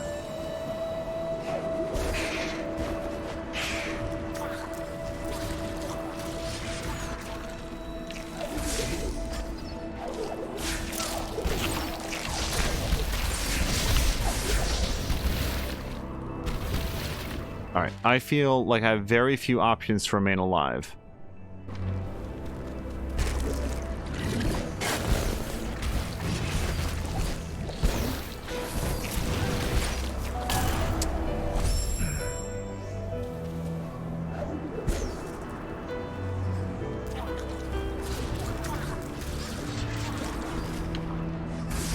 Have I gone to the right yet? Past this frog. I feel like I've killed him a couple times, but...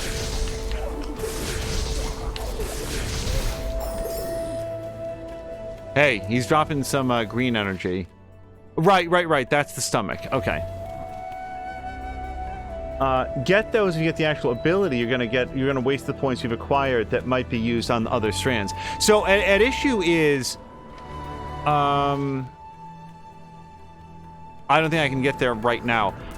I continue to think that I am unlocking a new ability. Like, I thought that that was going to give me the ability to left trigger. I did not realize that it is contingent on another ability that I don't currently have. I'm not sure that I've seen a game like this or in general that does that with your ability points. Just says, like, remember the air dash ability? I picked that up in episode 1, I want to say. Like, that was a while back. And I still don't have the ability to do anything similar to an air dash. That's super early. Like, super early for the game to be allowing you as the player to pick that up. Because again, with that ability, I thought, oh, I'm going to be able to air dash using this. That seems like a pretty good core ability. I would like to be able to do that. Okay. Yeah, I don't know how to break through that door, so we will continue up.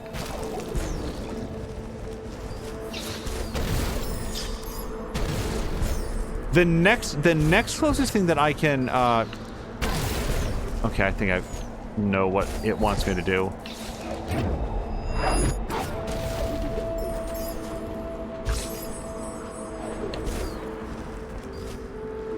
The next closest thing is in The Witcher 2. This is an example that I've brought up on occasion. There's an ability in The Witcher 2 that allows Geralt to, like, deflect enemy arrows back at their target, which, at least when I played The Witcher 2, was a skill that would come in handy, like, twice in the entire game. There are very, very few enemies that ever deflect arrows, or sorry, shoot arrows at you. And to pick up that ability absolutely feels like a really egregious waste of a skill point. All right, yeah, screw it. Let me save it up. I only realized that after I played. Okay, hold on. It's not even really recommended to even get those skills. Get those if you get the actual ability. You're going to waste the skill points, waste the points you've acquired that might be used on other strands. I realized that after playing One Life mode. The issue is you get that point upgrade, but it does nothing until you get the actual skill for that ability. It was very misleading. At first I was the same as you, wondering why I can't do these skills when I got the point for it. It's, I have a lot of appreciation for Ori. I think that it's a very, very well done game in a variety of ways. That aspect of the interface, like the fact that the game doesn't, in my opinion, make it clear this is an upgrade to an ability you don't yet have. There's a number of ways to clarify that for the player that the game is not currently doing. Up to including literally red text, warning you don't have this ability yet.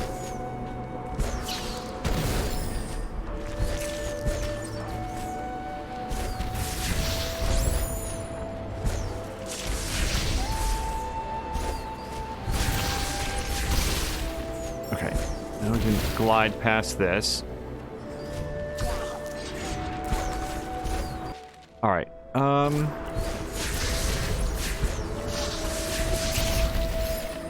Yeah, I could definitely use those blue crystals. And by the way, like, oh no, see, that one was like 1.5. I was about to say the last one that I picked up was like 4. Like 4 circular pips, which seemed like a lot. Okay, no further.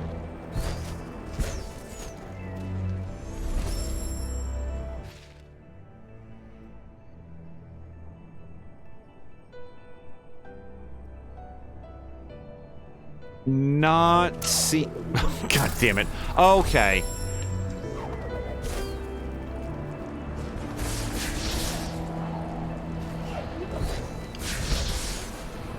Not immediately seeing all of the other places that I can go on the map.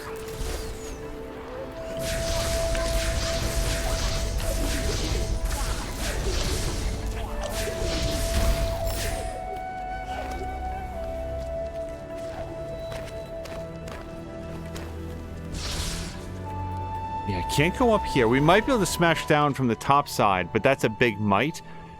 And then there's the big stomach. So it does feel like it's big stomach time unless I can figure out a way to get through that door. And so far I haven't had very much success with the corkscrew doors. Oh, you mean Quen, the ability that Geralt has in the series that he mostly used in the series? No, like, it's a specific thing in The Witcher 2. There's an ability point that allows Geralt to use his sword to deflect enemy arrows, which is different from a sign. And in The Witcher 3, I don't think that skill would be super useful either, but there, I want to say that it's just like folded in with some other thing. In The Witcher 2, it is its own like ability point, and like, when I say that there's maybe 2 times that would be useful, I'm doubling the number of times that I can remember an enemy shooting an arrow at me. I remember at one point near the start of The Witcher 2 is where there's like an enemy that's sort of like standing outside the combat zone and shooting arrows at you. Aside from that, that is my gold standard for one of the most useless abilities that I've seen in what is otherwise a pretty well-regarded game, and feels like a beginner's trap, like that a person might look at it. And actually, I've got the 4 keys now, so I want to go to the corkscrew door then.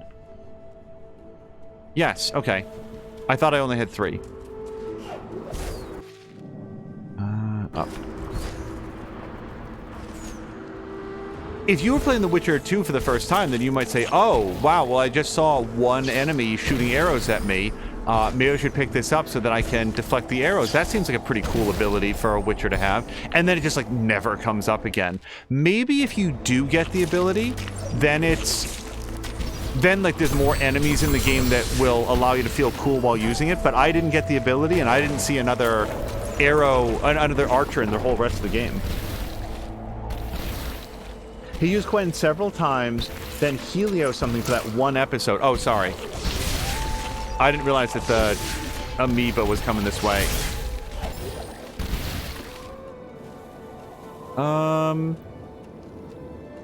Yeah, I mean, this is probably gonna kill me.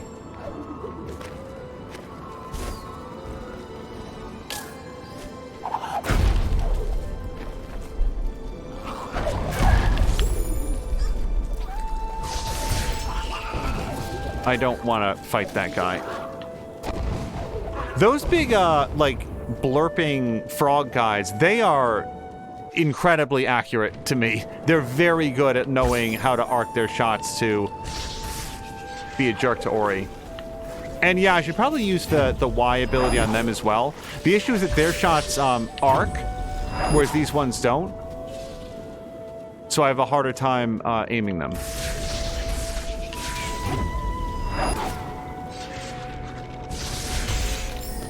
Okay.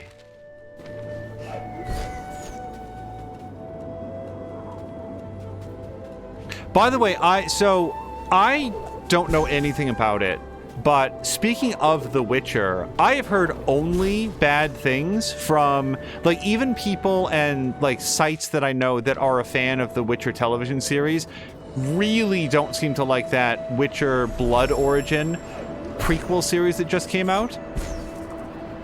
That seems to heavily feature Michelle Yeoh, but, like, I'm not sure that Michelle Yeoh is actually in it very much. Okay. Is there an updraft here? Because no. So whatever you need to get up here, I don't have yet, because I can't climb on spikes. Sure. Yeah, that is not, it turns out, a slingshot lantern.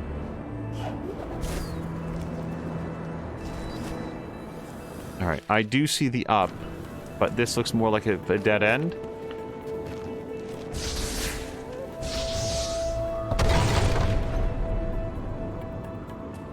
No, I got nothing. At first I thought that maybe I could, like, drag this someplace, but no, it's just a regular door.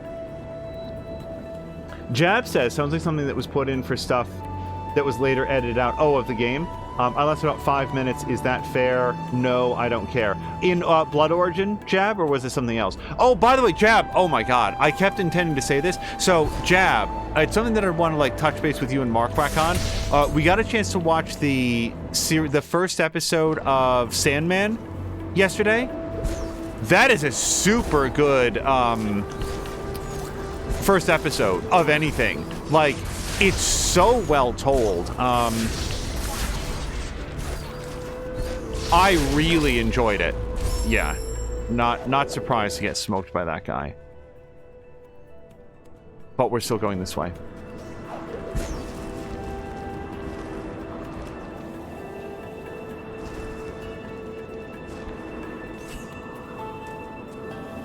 I'll just go as far to the right as I can.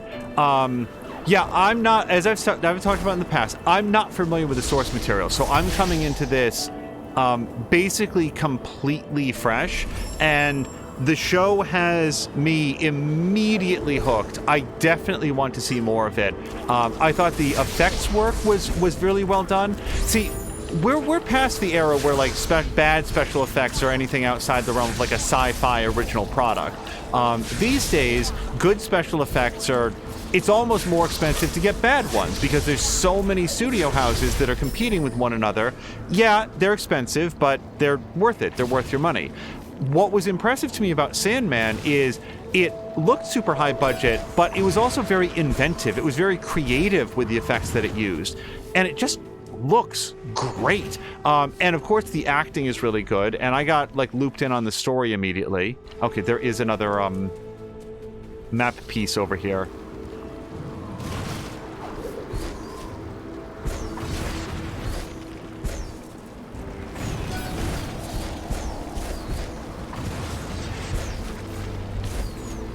I do want to touch it.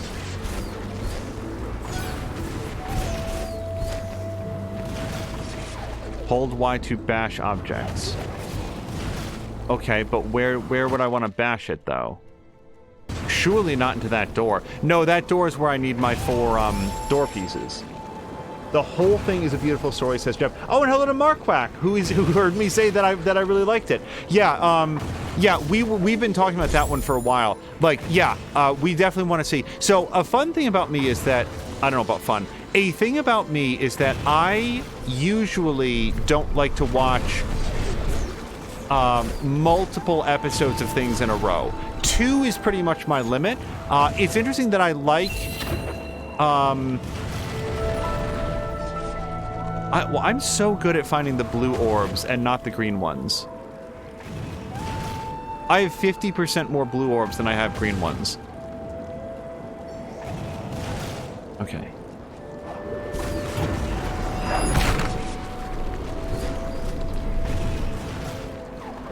What was I saying? So I usually watch shows, like, I don't like binging shows very much. That's not really, like, my thing. So it'll probably be a bit as we work our way through Sandman, but I had a very positive experience with the first episode. Okay, can I celebrate the fact... Hold on. Look at what Ori does here. If I push away from the ball, he points. I really like that. Like, it's like an Assassin's Creed thing. It's like, oh, I'm ready to back eject. Jab does binge. Sorry, Jab was saying that, yes, it was Blood Origin. Imp is saying we all know the Witcher series is quite rich with a variety of monsters, magical creatures, and people, and many conflicts between many different groups. But the Blood Origin series does not have that. Awkward dialogue and underdeveloped characters, and not even the cast can save. I'm not saying it falls under mediocrity in films. It lacks the whole story of The Witcher. It doesn't have the game lore or even the book lore in Origins, which makes it not very good. By the way, still talking Blood Origins here, just explaining your question about Blood Origin. Yeah, that's... Hold on. We should... Okay. But... Okay, now it's the door. I don't know why I want this thing yet, but... It seems like the thing to do with this. Yeah, Polygon had an article about Blood Origin that probably says, it's Polygon. So I think it's safe to assume that whatever I read there had a lot of very severe spoilers. I don't know that for sure, but I will not repeat them here. But they are fans of like the regular series, the Henry Cavill series, and did not like Blood Origin for like specific lore reasons like you're talking about. Okay, so I brought a big twine ball down. I'm sure this will come in handy.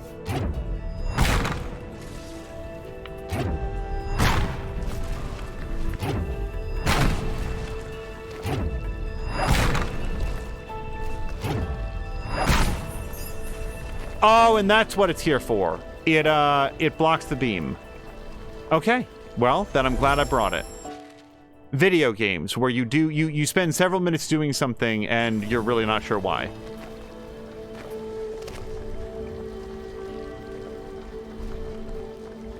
Oh, also, Blood Origin spat out spoilers for the upcoming seasons of The Witcher in the future that also left me livid, says Imp.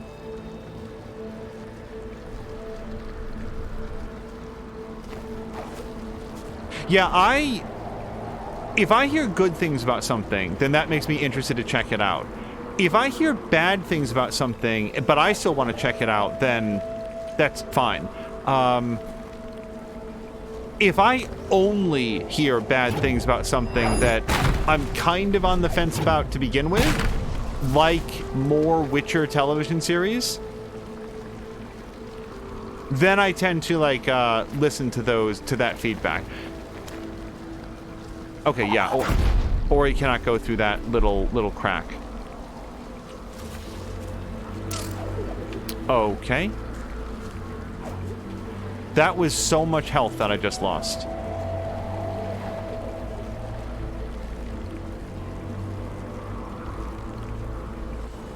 Wait, I can't throw that ball up here without getting vaporized by the beam. But it really feels like it wants me to put the ball into this updraft.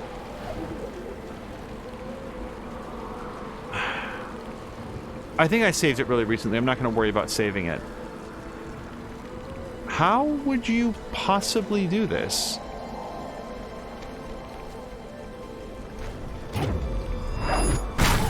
Yeah, you just immediately get smoked. So, again, rhetorical questions. I'm just sort of talking my thought process out. The only thing that would make sense is that if you could turn off this beam, then you could throw the ball up there.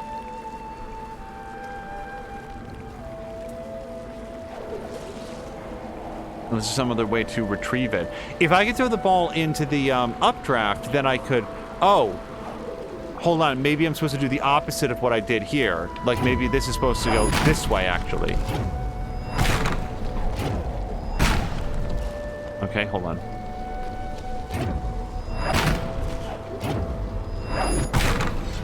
There we go. I can't go to the right, but at least I've worked out the most of that.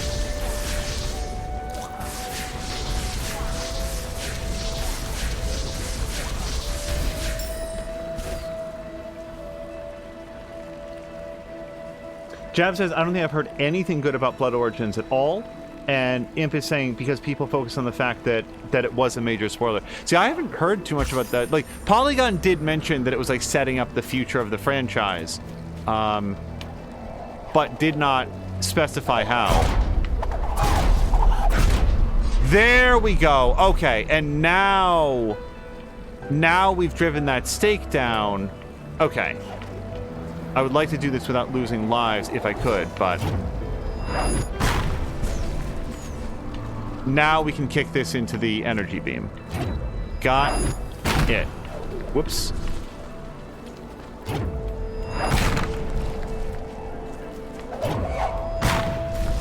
Okay. And I am going to save that section. But where's the safe zone, though? All right. There we go. I just really didn't want to have to redo that section now that it's been done.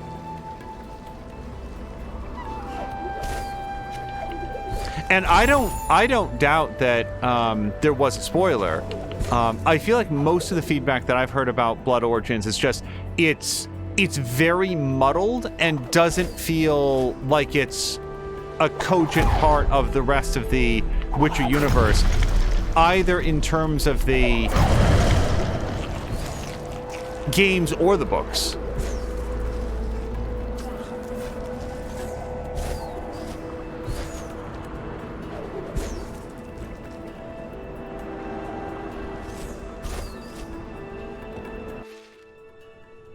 Okay, I mean, that seems good. Oh, was there no down? Yeah, there's no down from here. Okay.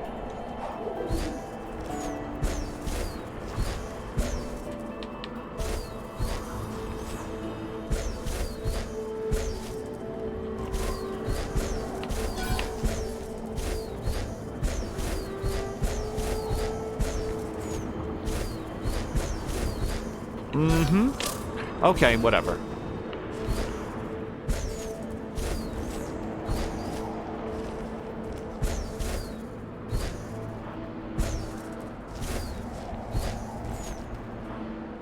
All right.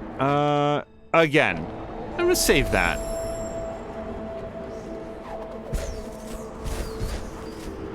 Uh-huh.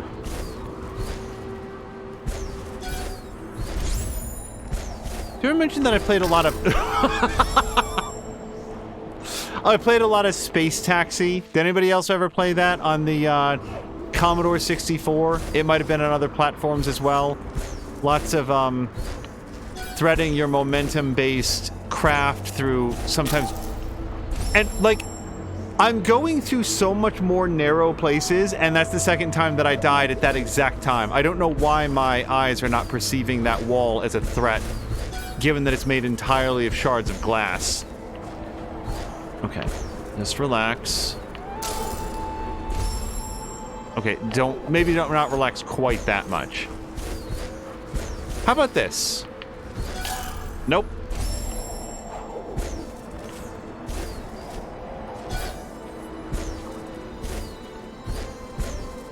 Let's save it so I don't have to get that every time. B to rekindle. Blood Origin actually spoiled so much that I know what will or supposed to happen in the future Witcher series. Will it baffle you that I know what you're talking about? Really? Yeah, I feel like Space Taxi is a deep cut for people. I was actually thinking about it earlier in the year and watched. God damn.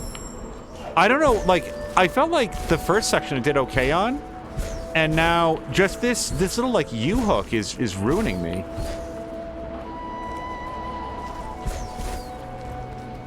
I would like that, yeah. Yeah, Space Taxi was, for anybody that, you know, doesn't know, which is going to be, I suspect, everyone. Now, hold on. Can I stand on the ledge? I see a little spiky thing. God damn it! Like, didn't it look like I could stand on that? Like maybe the little not particularly sharp spike was in the background. I know it was a little bit much to ask that the game not kill me for a second. Oh, boy. Again, I might actually, like, depending on our success rating, I might actually go back and save it so I don't have to grab that every single time. Space Taxi was like this, except you were a taxi, and most of the world, like physical contact with any part of the world would make you dead, unless you were flying taxi, by the way. Unless you had your landing gear down, and even then you had to be very, very careful not to land too. No, you had to land slowly. And in the environment, there would be all sorts of... It started off very simple. Nice, large, easy to navigate landing pads that were clear and easy to... Okay, well, I definitely want that. So we're going to get some up momentum. Yeah, okay. Hooray! And then, as the game progressed, as video games do, they started adding more and more environmental hazards and sections where there would be, like... wind like this, or there would be like big Commodore 64 square bullets that were, maybe they're spheres, circles, but like projectiles that were moving through the scene that you had to be careful of.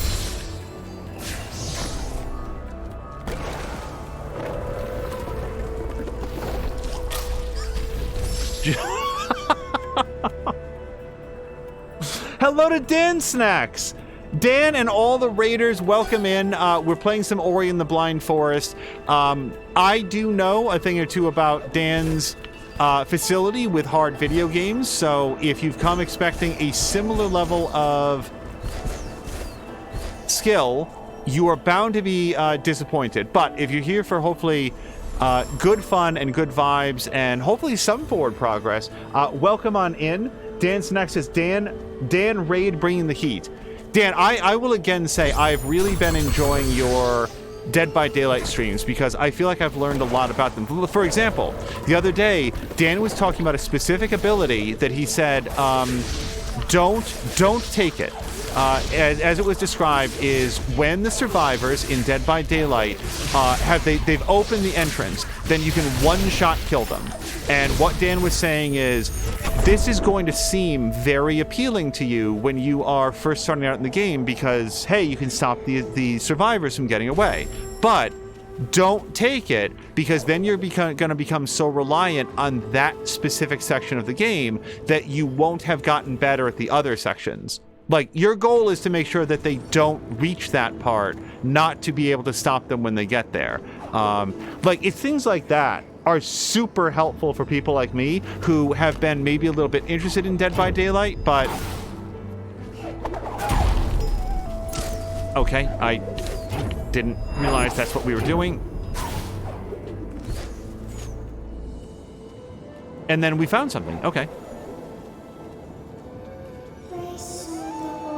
This spirit, another sacrifice for Nibble. Nier flew through the air. She soared through the sky. Her world knew no bounds until the forest turned blind.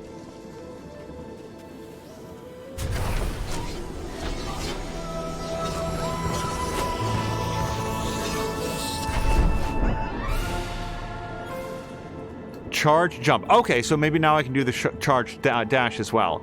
Hold left trigger until it's fully charged, then press A to leap extra high into the air.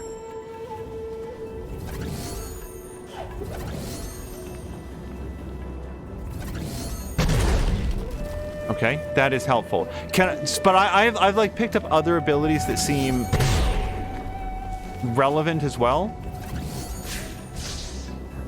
No. So hold on, let me just look at my... Oh, I can't see it from here. My ability tree. I wanted to see if there's some other way to trigger it, but maybe we'll figure it out.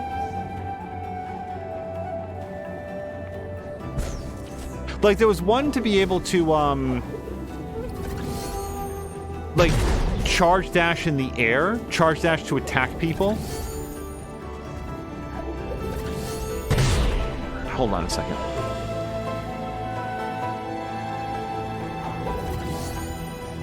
No, hold on. I don't know if there's a way to do this in the air. I'm not figuring it out yet. Nope. Okay, so Now the next question would be, how specifically would that help me here?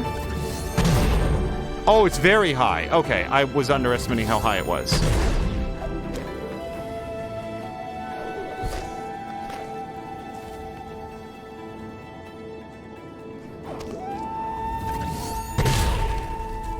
That's why he points. That's why he points. You're aiming the shot. Okay. I thought that was just a fun animation touch. I'm gonna save it, because I'm out of health. Try double jumping and then charge jump very fast. My bad, you still don't have the dash. Okay. So now we can go like this.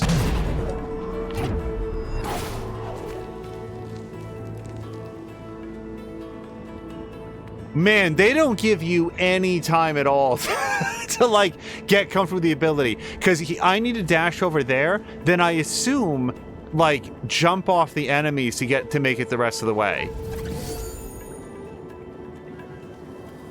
Hold on.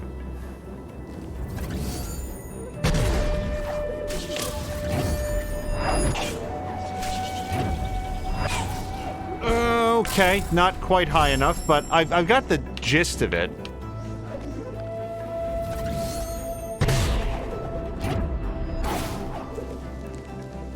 But yeah, just straight into advanced techniques here.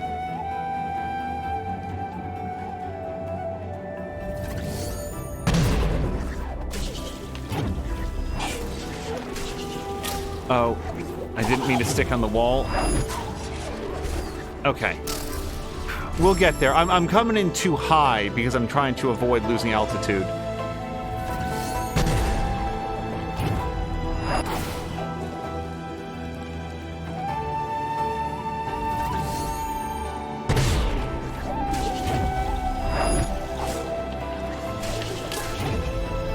No, see, this is going to be the same problem.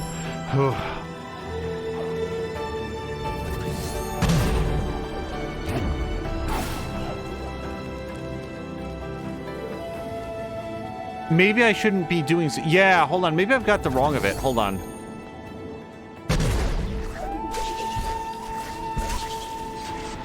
No. Okay, I still lost a lot of altitude, but maybe that's the key. Don't try to, like, jump off the enemies. Just use your leaf.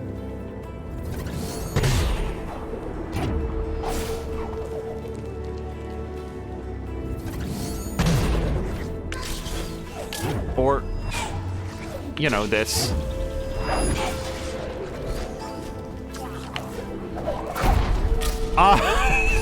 Did the wrong thing. If you got the dash, you utilize that to kill your enemies like one shot most of the time. Yeah, it seems like the dash is still a ways off.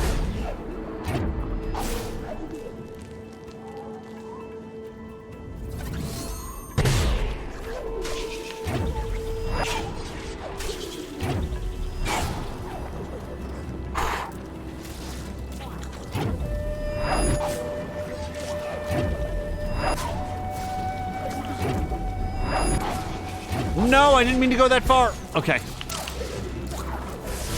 Screw this guy.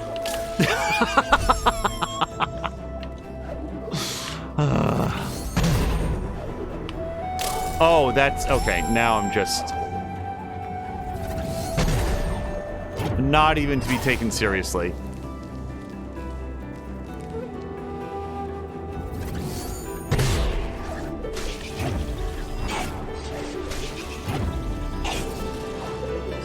Okay, I would love to save it here, but... So, these frog guys are tough for me anyway.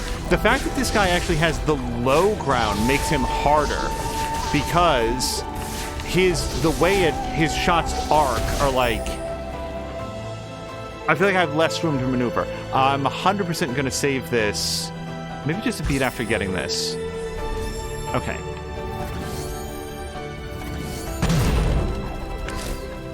Okay.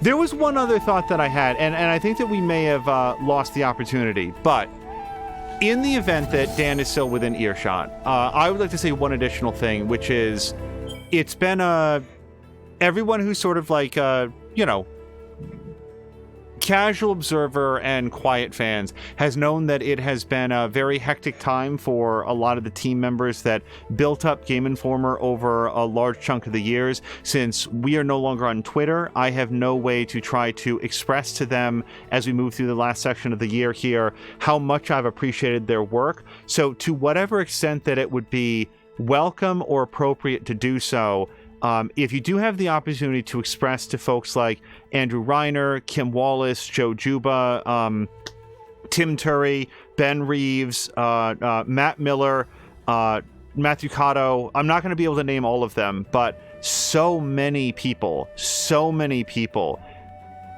produce so much content there that I have loved and appreciated for so many years, that if you did have the opportunity to express to them, I still, what you could say is, I still hear from people all the time how much they appreciated our work, and that's my voice that I wanted to be able to say that. And that's it. And now we'll move on. I usually don't want to make it a big deal of, but, especially at the end of the year, and especially with all of the events of the last year. Okay, let me just come down here, and we're going to... Okay, no. Let me go like this. Ugh.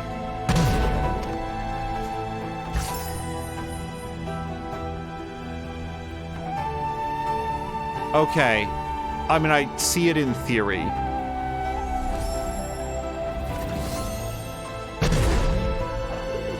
Yep.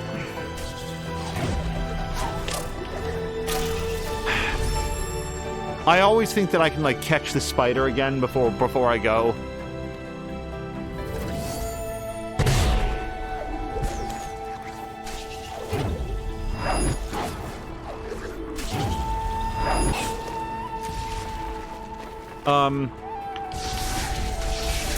Yeah, hold on. So, wait, how would I... Oh, hold on, there's a save point and a warp right there. Nerds.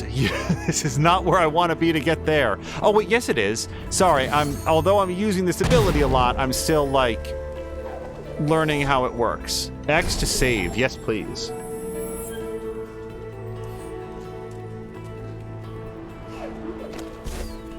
Okay. Okay.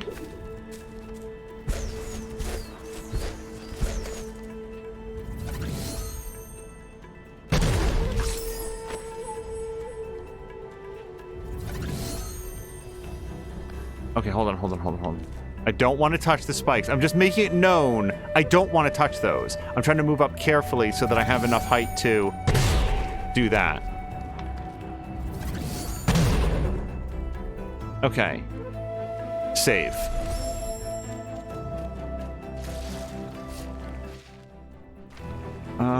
Well, if I can.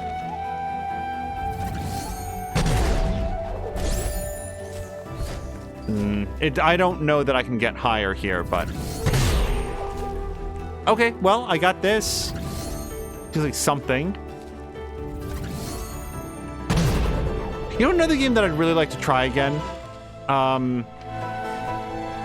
Watch Dogs Legion. I'm gonna give that another pass. They did a bunch of patches to that. I know that I've talked about this on occasions here and there, but...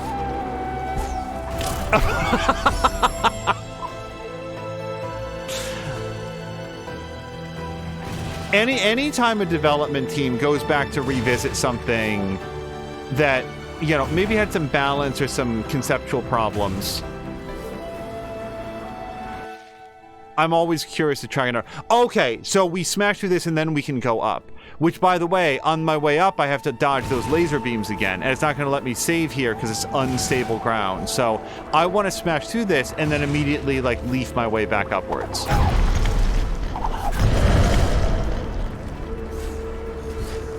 Okay, wait. Oh, is Marquack still here? Because Marquack, I wanted to make a slight amendment. You had asked earlier in like the week, like it was just a few days ago, did I have any thoughts on Game of the Year? And at the time, one of the games that's been very much on my mind has been Hard Space Shipbreaker. That's a fantastic game. I dearly loved it. I hugely appreciated it. Also, I had forgotten Wildermyth was this year. Like, I know it didn't come out this year, but our first session of Wildermyth was in 2022. I totally forgot that. I thought that was late last year.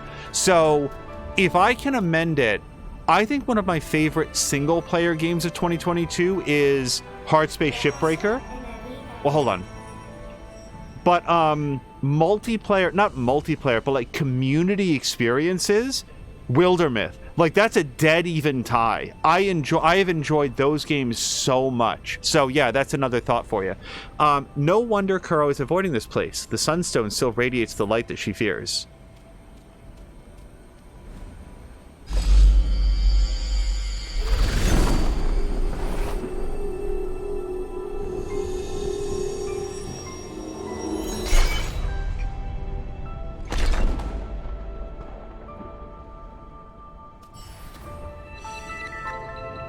Okay, so now we can gain entrance to Mount Horu.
With the Sunstone, we can now pass through Mount Horu's gates. But do you feel the shaking, the rumbling in the earth? Mount Horu is close to spewing fire. There is no time to lose. So, before I click past this, like I've been continuing on with this game and not necessarily like critiquing the story because there's not an abundance of characters to run down and stuff. But can I share two thoughts just from this episode? Number one, if I were Kuro, that's the big bird guy, right? I would have burned the world too. Like, from Kuro's perception, Kuro was just sitting there taking care of her babies, and then it's implied through the dialogue that one of them survived, although it sure looked to me like none of them did. I don't know. Maybe I like wasn't looking at the right part of the screen. I thought all three of them perished, and she was minding her own business. She was just feeding her kids. And then that tree flips out and starts like barfing plasma all over the place. Yeah, I would have melted the world too if you kill three of my kids. So I get where Kuro's... It seemed like at first it was just like, oh, the bad bird. But no, it's the angry bird, which is very different. Secondly, that section right there where Gummo... If I ever like forget his name, I'm not trying to, but I think it's Gummo, found that sphere and he took it and he resurrected like someone that was important to Ori. Pending further information, I would have every reason to believe that Gummo could have used that sphere to bring back somebody from his own race. But because Ori did like him a solid, I don't know Gummo's gender, I'm just guessing here. Because Ori did something nice for Gummo, then Gummo went ahead and like brought back somebody who was super important to Ori, which is like, Jesus, dude. Like, I don't know. That's, I feel legitimately bad that when Gummo got like injured in first episode, I was like, yeah, I'm just gonna leave him pinned under the rocks. Like, screw this guy. And like, now that we know more about him, I was like, oh, like, if I had been given the opportunity, like an actual choice in the video game, I probably wouldn't have, because I don't like being a jerk in games, but, or in general, but it just felt, I don't know, I was mad at him for like taking the thing that Ori needed, because it felt like Ori really needed it, and he'd just been through a lot. But then you learn that so is Gummo. So, yeah, it's just... This game is interestingly like an empathy simulator. I don't know. You're correct. Oh, Kuro had 4 fledglings. Actually, the one unhatched and the 3 hatched. Let me wrap your explanation there. Says, okay, but how do you know if there's something over here if you don't go look?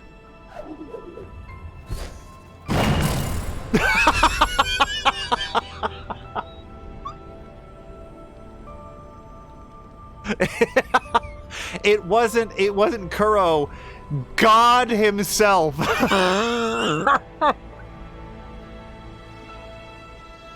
Sorry, I'm gonna cough.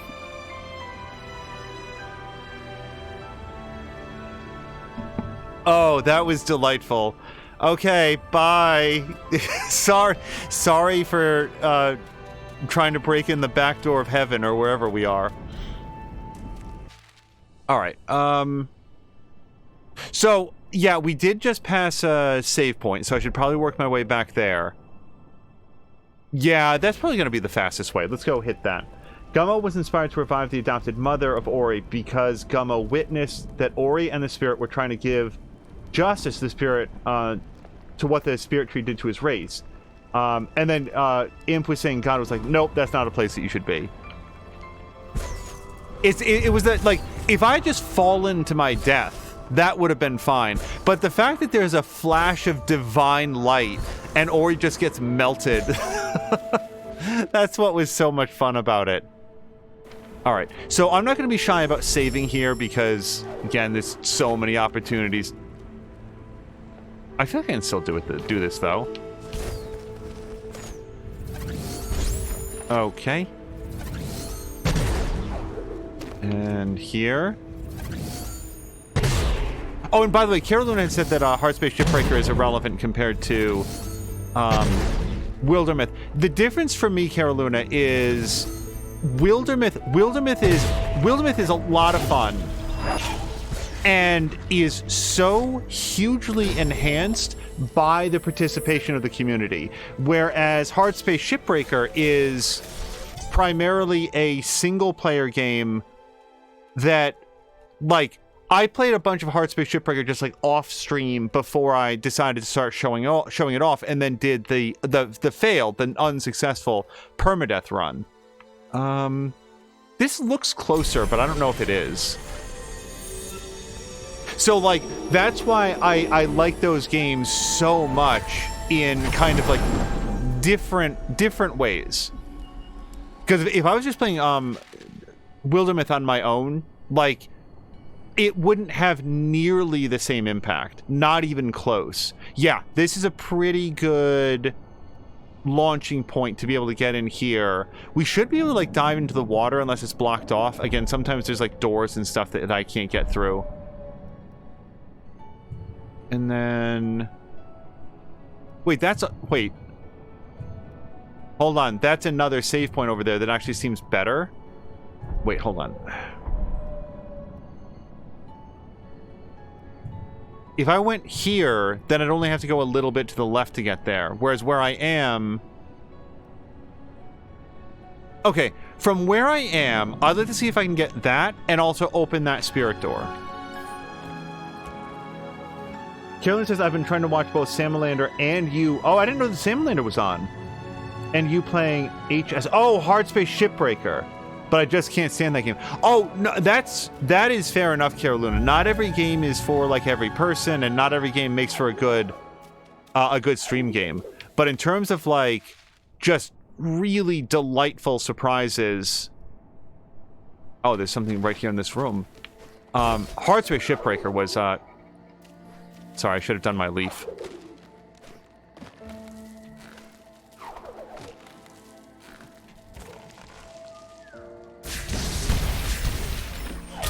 I forgot those split apart. Hardspace Shipbreaker, like, I really like that game. Wildermyth is a ton of fun because of the community involvement.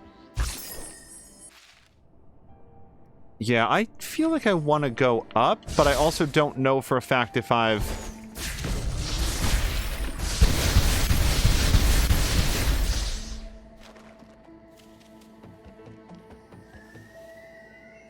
been down here at all.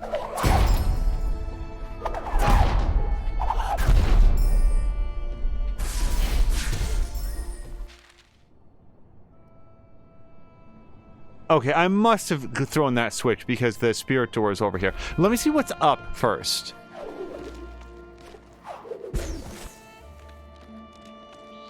And here's my best guess here. If I shoot up, then I can go like that. Okay, this guy's gonna be mean to me, though.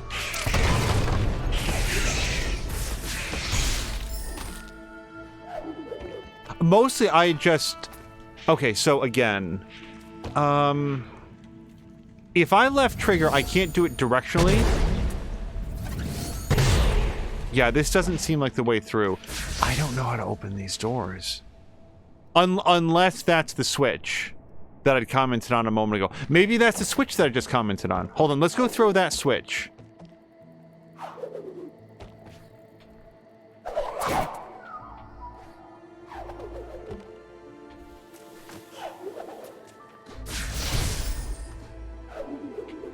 This may not be the... It is the way.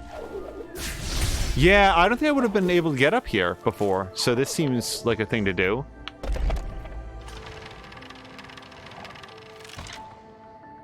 No. Oh, but there is another thing up there, isn't there? Yeah, I forgot about that. Let's go get that.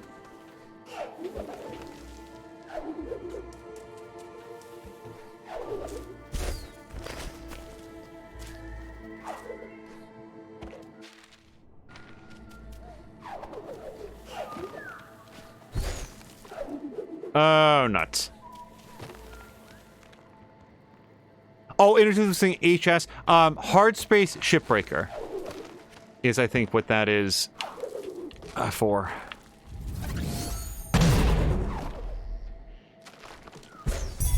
Okay. So now, yeah, I want to go do that spirit door if I can.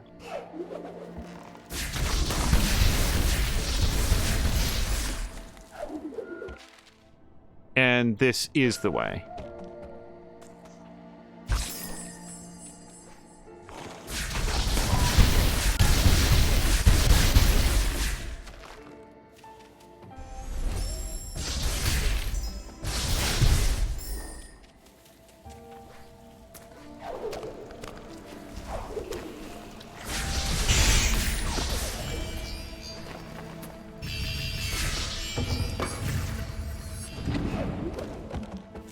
So here's a question for Imp, for example, an ability cell. Is there just more blue energy in the world than green, or have I been really good at finding blue energy and very bad at finding green energy? Because I keep looking on the map and being like, is there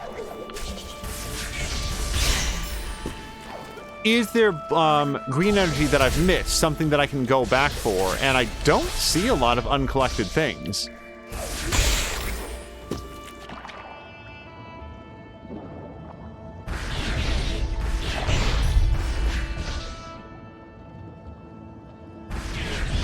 I definitely want to look down there, even if I can't get it.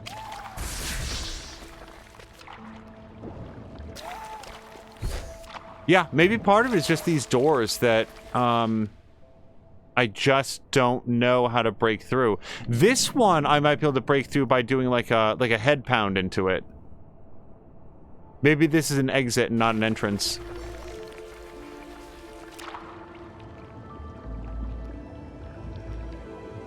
Hold on, I'm being informed to like go into the menu.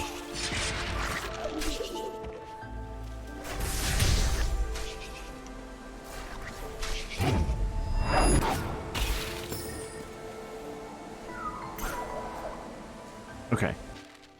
Press So we said tab, but I don't know if that's... if this is tab or if this is tab.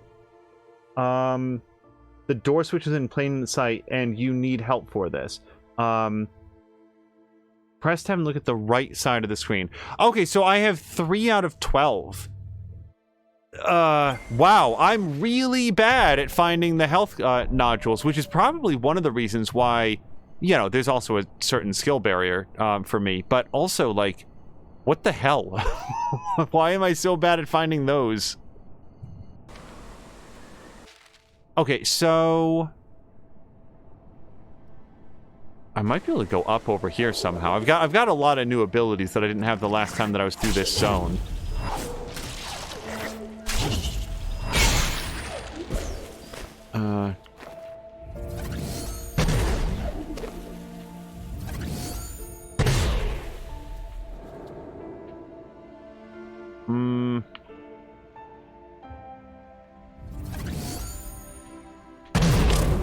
Yeah, that's pretty much exact. Oh, hi. I didn't know that this was a tunnel. Hey, we found one. Maybe that's it? I'm not finding them because they're all hidden away in, like, secret areas that I don't recognize are, like... Because that doesn't look like you can go into it, does it? At least not to me. There's a life cell under that way, the way that you went to the locked door. Well, I will check that out in a second. Let me save the fact that I picked that up.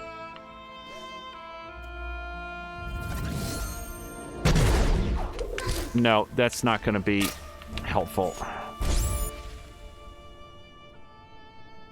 It really feels like it should be helpful, though. So, I think I need that spider back. Remember the spider that was shooting things? Oh, yeah, this guy. Maybe we can, like...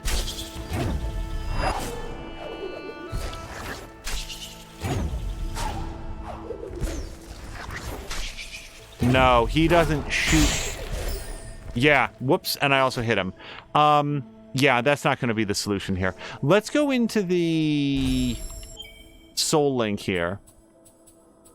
All right, so what would be next on tap? Ultra Stomp increases the radius and damage of Stomp. I always like more damage. Makes ability cells show up on the map.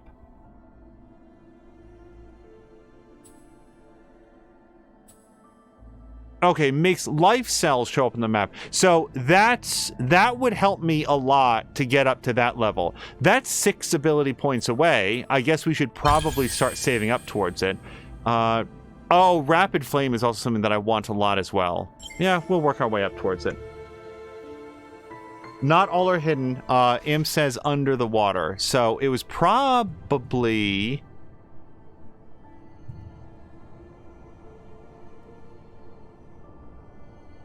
Where was that?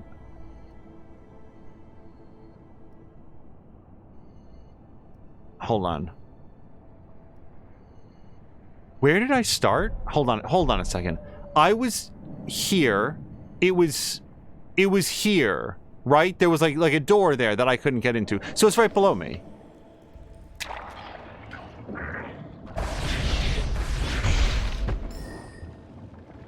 So this door and doors like it don't make a lot of sense to me. Impet said something about, like, there's a switch hidden in plain sight.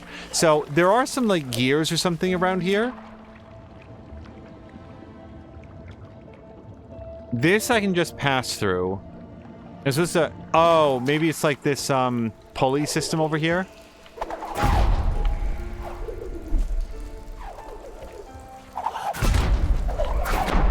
Whoops.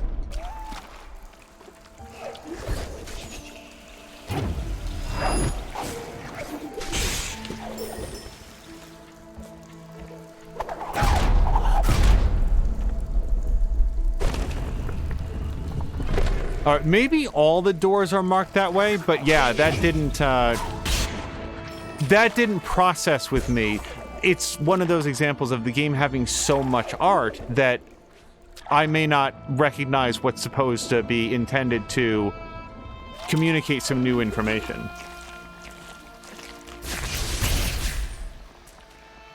Okay. Oh, this is going to be one of those spikes that blocks out the laser again, like last time.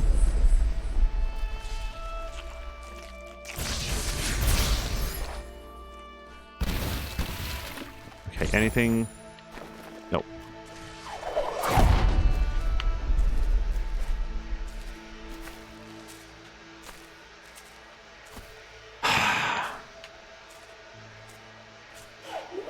Okay.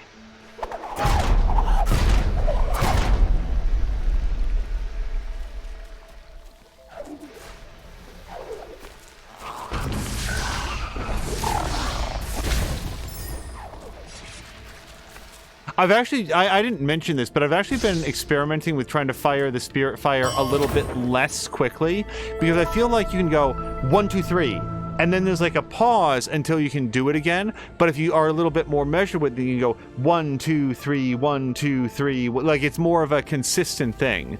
And that life cell will help out a bunch. I'm going to save that as well.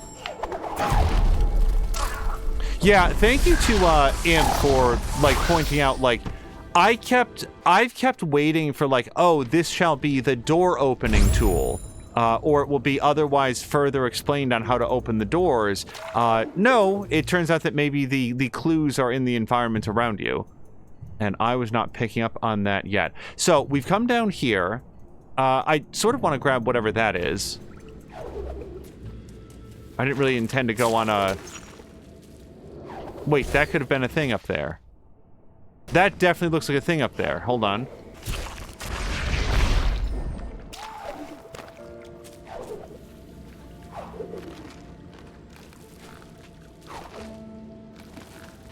Is there a technique that I'm just not picking up on how to, like, land safely on those? Yeah! Okay, I don't think that was marked on the map, but it's something. So I just have so much difficulty with that, like, narrow landing. Okay. Hold on. We can get back there.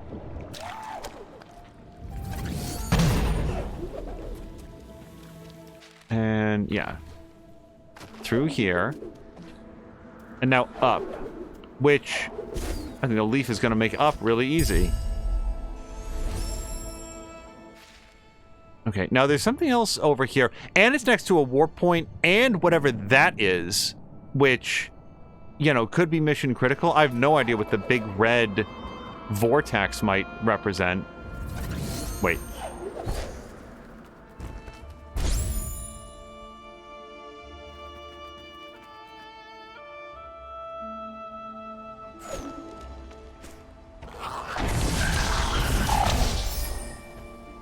All right, and now further over. Bye. Okay, so let's use this theory about, like, maybe the door is somewhere near. Assuming that this is a door, it doesn't actually look like one. But then again, it doesn't look like it's not one either. So, like,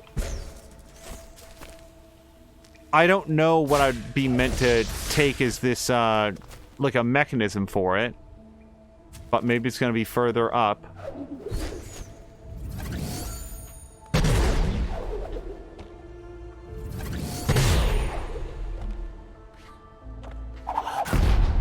Nope.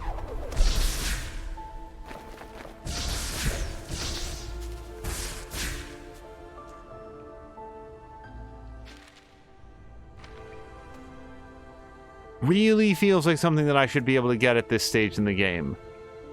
The other option is that you get into here through, like, an alternate path. Like a hidden passageway. But I don't see a lot of opportunities for that.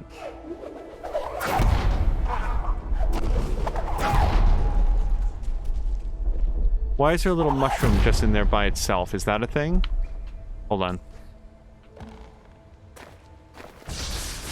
Nope.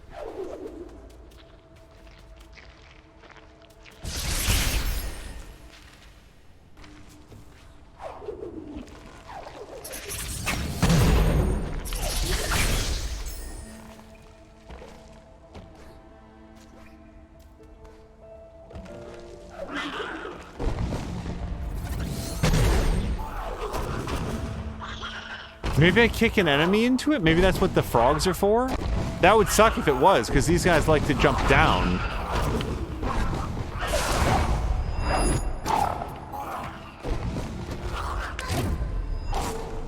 Yeah, I don't know of any help that I have to make these guys get back up there. And, like, the first thing they do is jump down.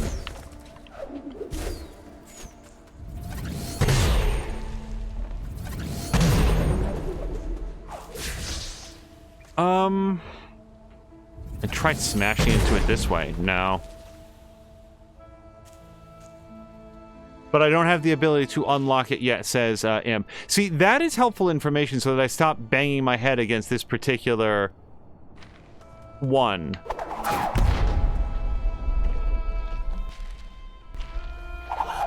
I like figuring puzzles out for myself, but I do also appreciate the, you literally can't do this right now. It's not a matter of perseverance. You are lacking something really critical. Okay, here again. Some sort of a gate with a mechanism that I don't see. Oh, hold on, I'm about to die.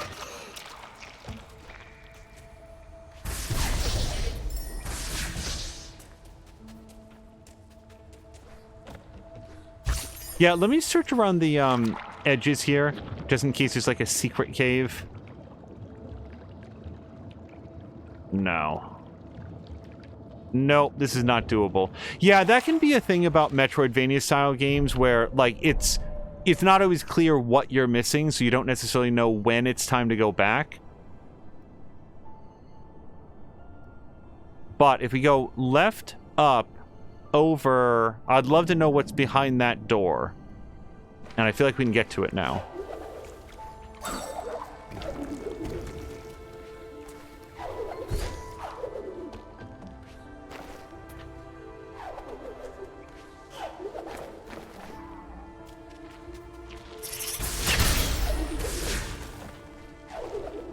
Oh! I missed the thing.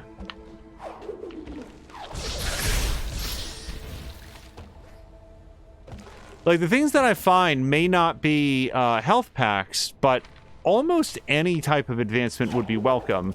And if they were permanent health upgrades, I feel like that might be getting really important, because this game is no slouch in the difficulty department.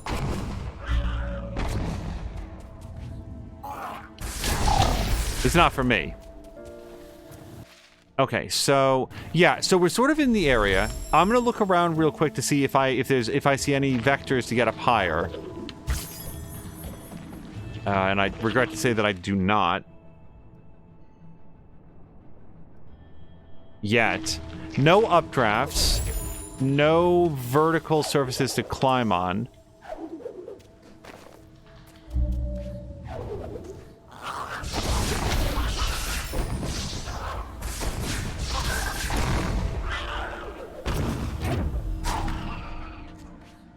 Well, this is nice and up. Oh, but it doesn't go very far up.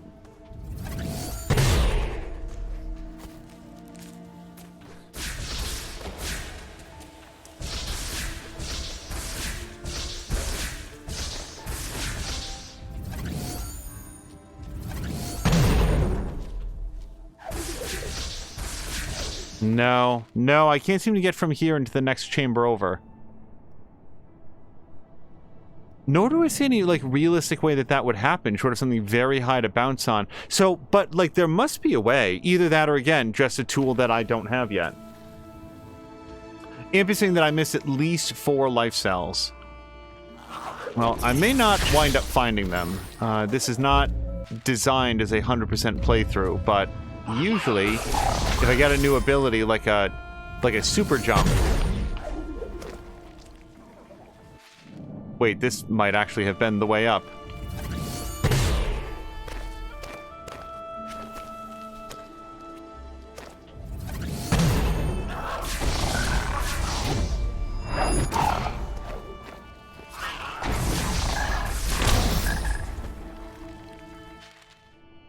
Okay, yeah, we got something going on here. Let me save it, because this laser is lethal. I might, with a jump, be able to get over that far, but...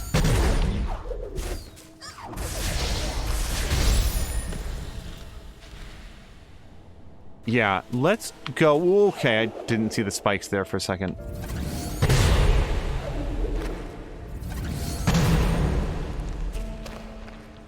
And again.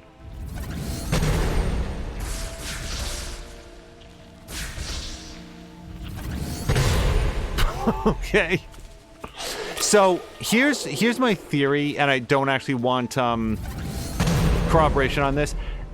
This thing, something like this, was also at the last door that I couldn't open. So maybe that's a pull string. You know, like you turn on the lights in your closet or in your basement. You've got a little, like, drawstring on the light. Maybe that's like the door unlock. The garage door opener has a little string attached to it, so you can find it in the dark.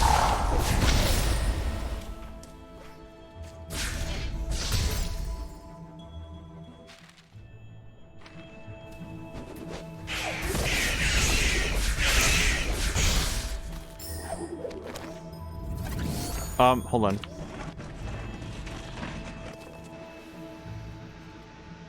Oh, does it want me to just, like, throw this down? Hold on.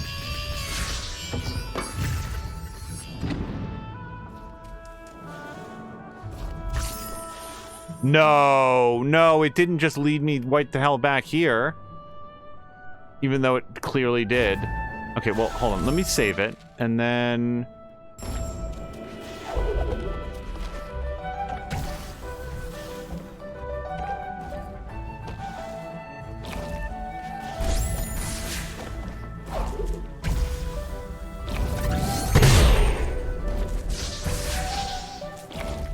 These ones that, like, don't even have anything that, like, resembles what a door would be. I'm perplexed by this one last time. Yeah, this was just in the last episode. The only thing I can feel like is that somewhere coming in from the left would be the way. Because otherwise, this is all just solid stone. Well, no, hold on. I do see something now. It's not super... Yeah, hold on. Yep, that is a way. Okay.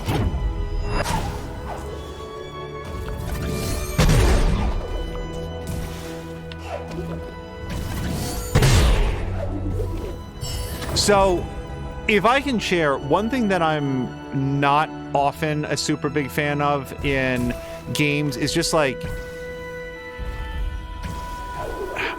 This actually does look to be communicated right there. Specifically, it looked like to me this area right here was something that was maybe like a little tunnel that Ori could pass through. But with the lighting in my room, that is not very clear, and it might not even be intended in that way.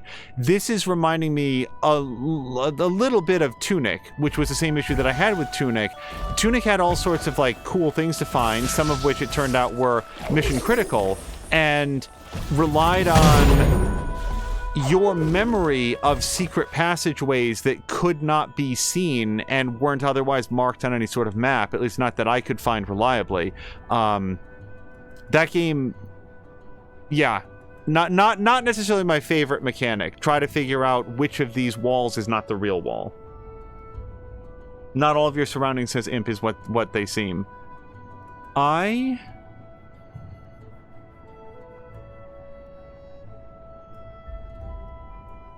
don't know if I want to go all the way down for this. I mean, I kind of do, but maybe not right at the moment. This will almost certainly have a door over it, otherwise I would have explored it earlier. These would be interesting mysteries to tease out, but based on the number of doors that I've come across, it's like, oh, no, you just can't. You just can't right now. That sort of makes me want to say, then in that case, maybe I'll come back after I have the abilities that I need.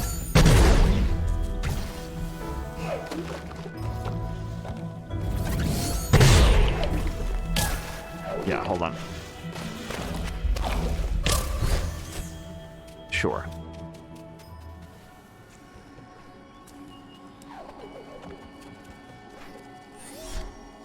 Okay. Nice thing about this is that it does reload game. And I found 2 health cells. Like, that's not nothing. That's like 1/8 of one hit against spikes. So it helps out. Anderson says, what secrets? In games? Who doesn't like that? I am a... this does not, like, meet the level of Tunic, where, like, the further that Tunic went on, the game's almost prideful refusal to communicate information about how to navigate the world, that wore on me more and more deeply as I went into it.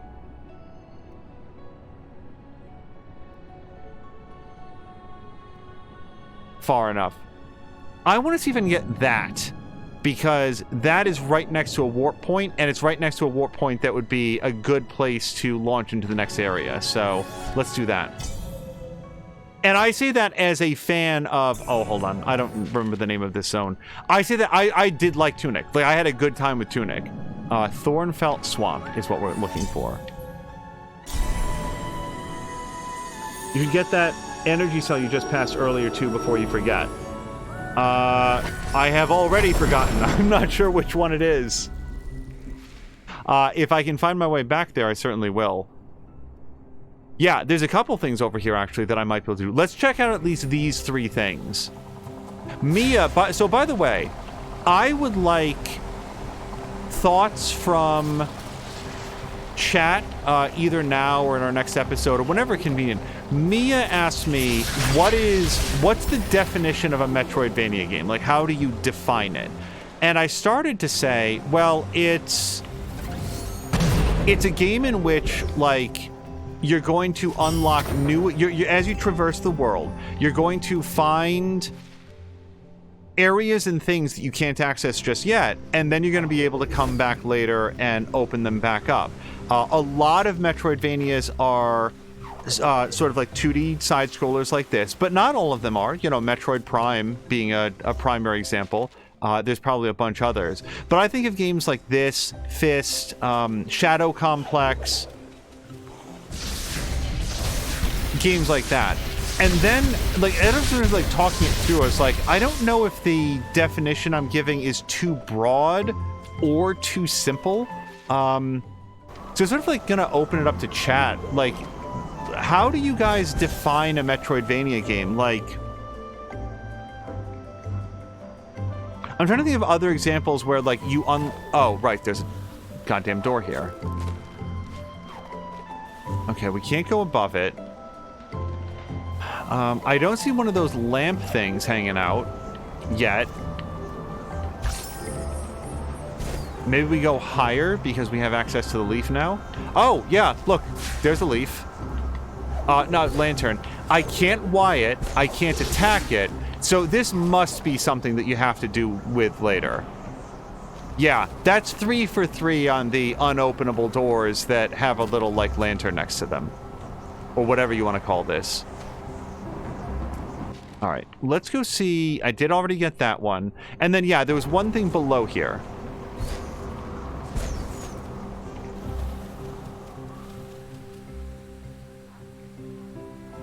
Imp is saying, a Metroid game is a large, interconnected world map that the player can explore, although parts of the world will be inaccessible to the player until they acquire special items, tools, weapons, abilities, or knowledge within the game. Ability cell. Okay. I'm a big fan of getting all the ability cells. I can use them. Do I want to try to get that one? I'm pretty sure that this one's behind a door of some kind. Either that or, you know, the thing is, it might have been poisonous goo the last time that I was here, so...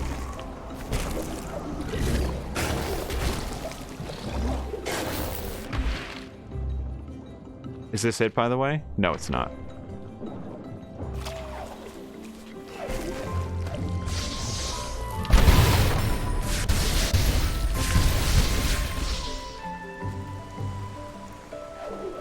That's a good definition. I was just trying to think of, like, what... Are there any examples of games that, like, have those... in my definition, like, am I giving me a definition that's so broad that it's going to be misleading if she tries to use it later on? Okay. Yeah, and then... Let me save it. Yes, I could use the ability points now, but it does feel like maybe there's another one that I can get now that I couldn't get before. Not an ability point, but just... Oh, it was an ability point. Wow, we're at 5 of 6. So, I wonder if I can now smash through that, and I can. Now I wonder, was there a reason... Oh, yeah. Hold on. Well, we're somewhere. That was a little secret passage. So, like, yeah, this is a Tunic thing. Like, there's a little secret passage that's like a shortcut between these areas, but maybe I was meant to find this before I got the directional dash, and then I could have gotten in here that way. But otherwise, it's like, I am, even with that, like, bracket there, I'm probably never gonna remember that that's where this is. It would be cool if that filled in on the map. Basically, it's more utility-gated exploration. That's a good definition for it. I like that. Utility-gated exploration. If that's a major feature, then that's like a major telltale of like a Metroidvania game. Also, we can go there. Yeah, let me go there. We've not been in there.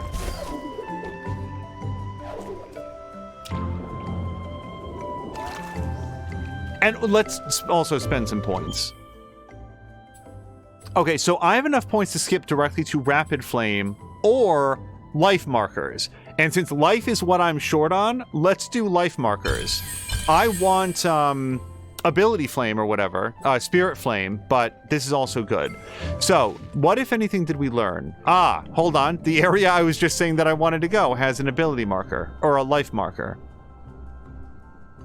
And then there's that whole area up there. Okay, we've got a couple more places to look.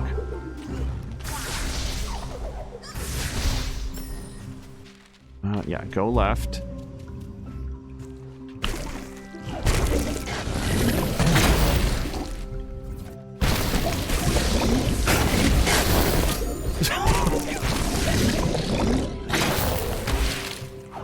I feel like the enemies in this game just, like, sometimes fire these Hail Mary shots, and I'm so good at making them feel better about their odds.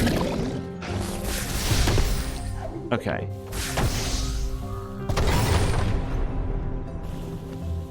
Oh, look at that. Is there a reason I haven't gotten that one?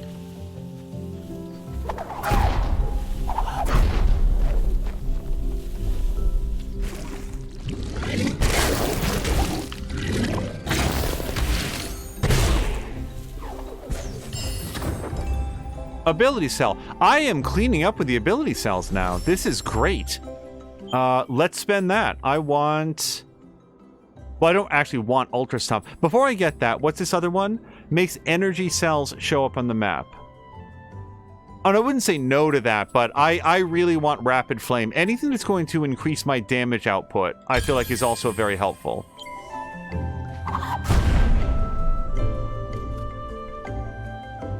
I think I need to see this before you go to the main quest, because you're going to need this specific ability.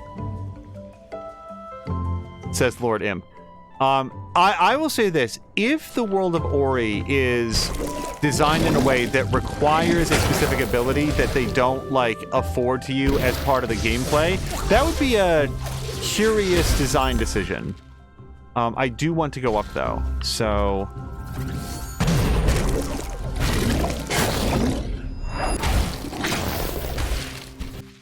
Okay.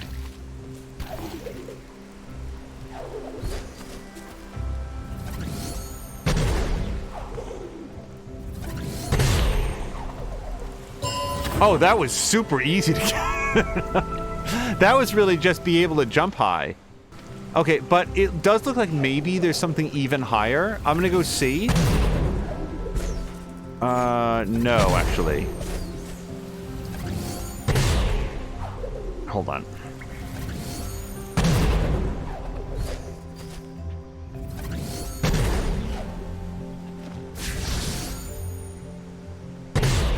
No, okay. Just figured I'd look. And now we're getting into, like, did I look for this one? I'm pretty sure I did. Yeah. There's a lantern there that I can't open it up. All right. Anything else that's, like, cool in the environment? Well, this one we haven't been to because it's all grayed out. And then there's also that area there. So let's go check that out. Yeah, for all I know, maybe there's an ability. I haven't looked at all the abilities on the tree. Maybe there's one that's just like, show hidden passages on the map. That could be one of the last ones.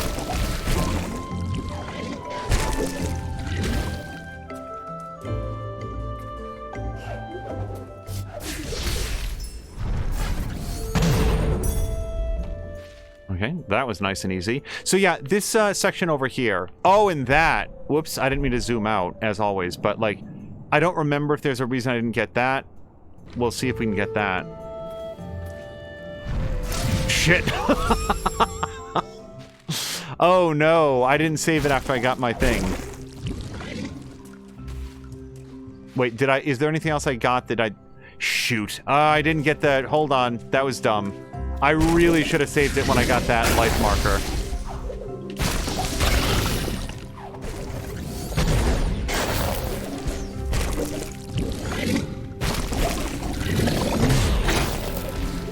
And it's over here.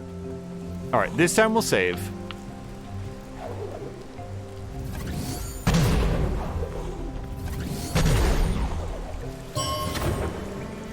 Okay, definitely save it. Should have done that before. The ability dash, says Imp, which I have to say feels like a fairly significant spoiler. The ability dash is in the Black Hollow burrow underneath the map you haven't explored there that's currently blacked out. I'm currently in my own save file remembering where the life cells and abilities are that you need. But, so, Imp, at issue is... If that's a critical skill, not like a fun bonus, but like that's something that you need to have, then it would be odd for the game not to have directed Ori there. Unless, and this again would be part of the journey, if the game is just being a jerk about it and like making me go to face the boss, and then later it's gonna be like, oh, you need a new ability, maybe you should go over to the other side of the map. That, again, is sort of like intended experience. It's not one that I would agree with, but it does reflect the way the game was meant to be done. Hold on.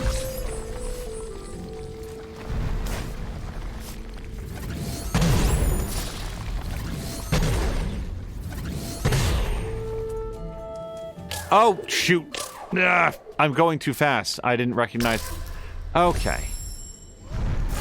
So, I'm not sure how to navigate that area yet. Hold on.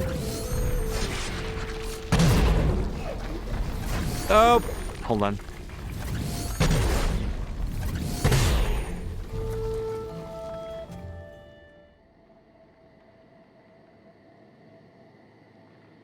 I can't side dash.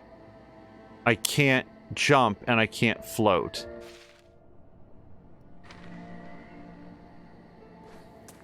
I might be able to do it with a little short hop. I'm actually going to save it, because this looks like it's guaranteed.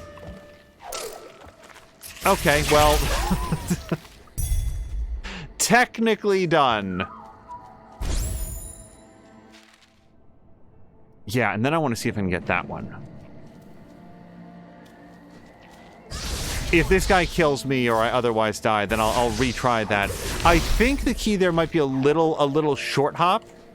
Like don't get any height, but like a long jump, basically.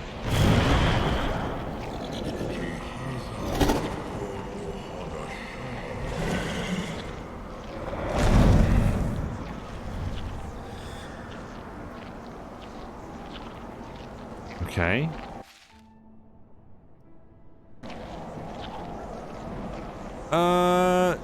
Why don't I save it? Because if Kuro's around, sometimes death comes on swift wings.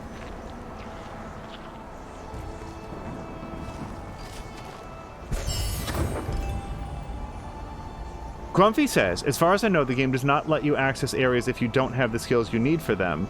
Imp is saying, right, the game didn't intend for the player to find out about the dash ability in the first place. That's why I failed several times in my one life mode in the first place. I only realized it when I accidentally bumped into the area. And I saw several players get the same experience, which is why I told you this, because I don't want you to suffer because of an intentional game design. Okay, if this is like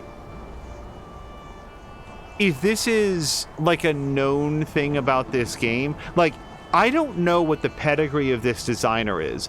They're clearly very artistically bound, but sometimes the most beautiful games, and even ones with really tight mechanics, can have an oversight or two. Here's a great example, like, before I continue.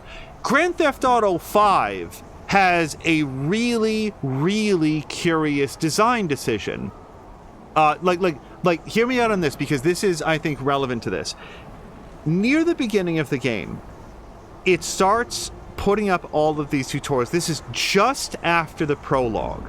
And I think I've mentioned this in a previous stream, where in rapid succession, it informs you, here's the button to push to turn on your headlights. Here's the button push to turn on your windshield wipers. Here's the button to push to use the special ability for your character that is absolutely critical in order to be able to make good progress in the game.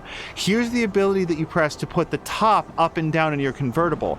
And it's just like spitting these out just in like these little text boxes while another character is talking to you and it's delivering mission objectives.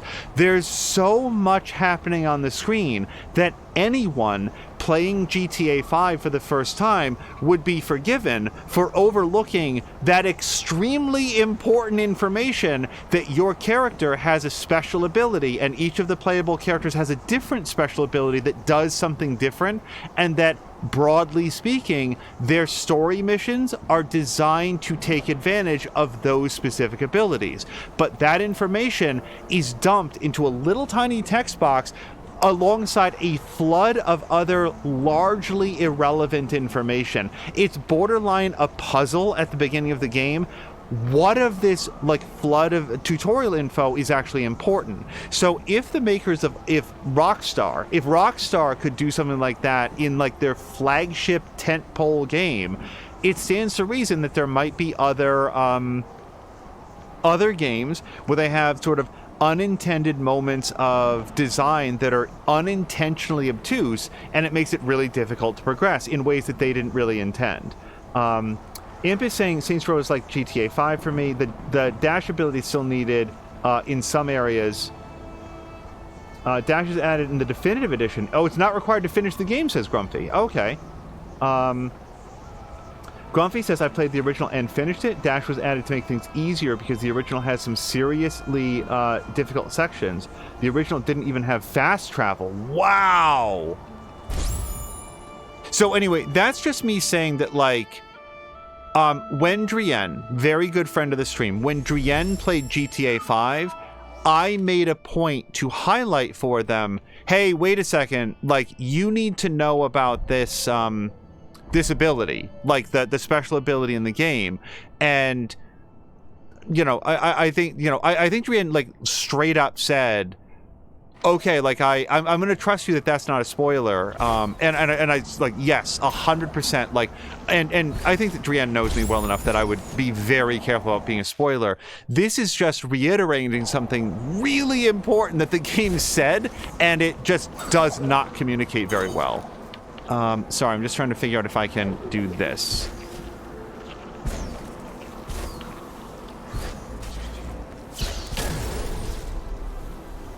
God damn it to hell.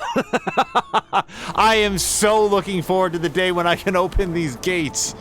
Again, there might be a secret around that accounts for it.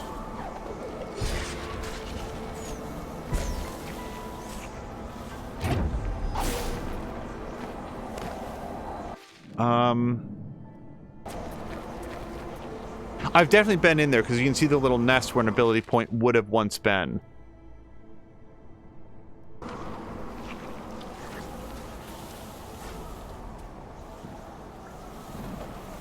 Yeah, there's an element to of this as well with Metroidvania games where it's like if it's not going to be clear to you what it is that like is required to progress, sometimes it can actually like I came all the way over here. This gate is not marked on the map. And that can sometimes diminish the desire to explore because you're like, well, I didn't get this on the map. I don't know why. And if I go back there, it's liable to just be, you know, another door that I can't get past. Well, we definitely want to go in there then, don't we? Yeah.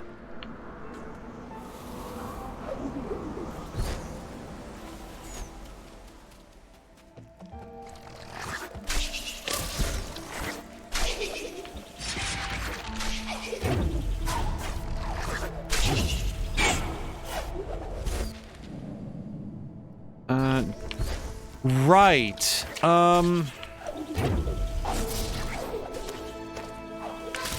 Hold on. Can you do that one more time, friend?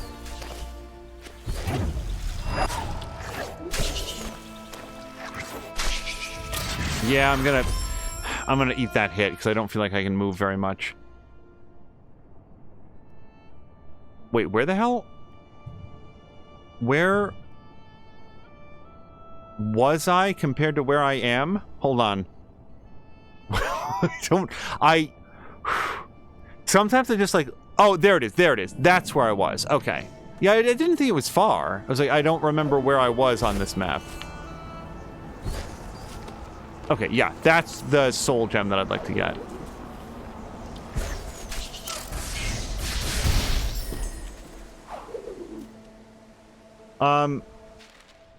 Grumpy said, Definitive Edition added the Black Root Burrows and Lost Grove and 2 abilities, Dash and another I don't know if you've seen it yet, so I don't spoil. Also tweaked some sections to allow to backtrack.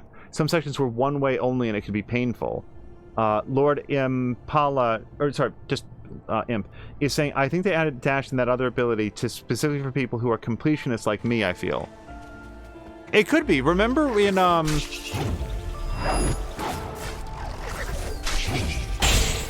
Okay, that's not what I meant to do. Let me go a short distance away. Remember in, what was it? Assassin's Creed 2. There's an achievement in Assassin's Creed 2, right? I think it's Assassin's Creed 2. There's an achievement to, there's like a hang gliding section. And there's a specific achievement. Well, hold on. Oh, this one is apparently... Or maybe I already did it. Is this the one I already did? Yeah, that's the one I already did. Okay, shoot. You know, hold on. You know what'll bring it back? I just saved it right here. The spider will come back if I die. So, let me see if I can really play into my particular skill set here. Let me see if I can come up here now. No! Look, now the spider's gone. Awesome. The one enemy that doesn't respawn.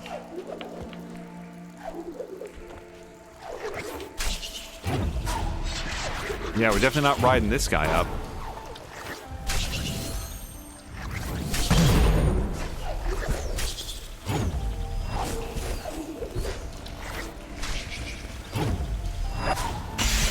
So, my God.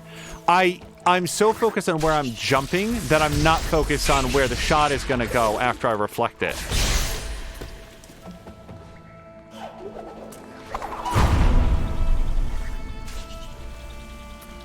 Oh, but what I was saying is that in Assassin's Creed 2, there was one particular achievement that required you in that hang gliding section to, like, kill 15 enemies with a bomb.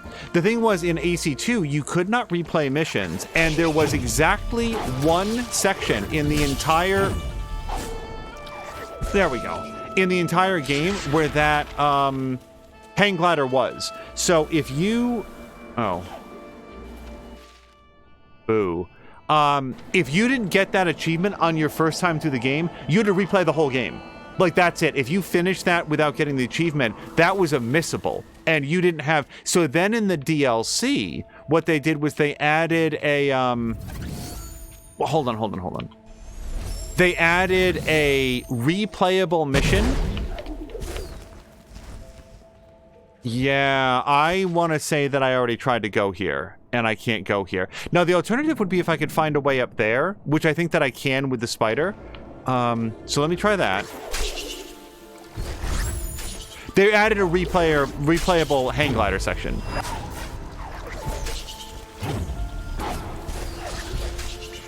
Oh, god damn it. Hold on.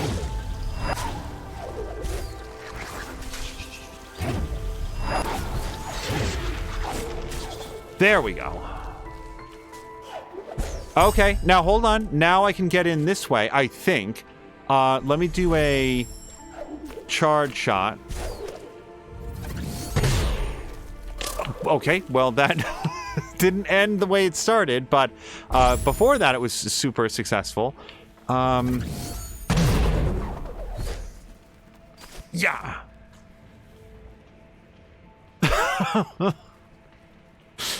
Internally screaming. Internally screaming.gif. Okay, so we're not getting in there. I would love to mark on my map that there's a soul gem there, but we're just not going to be able to get it right now.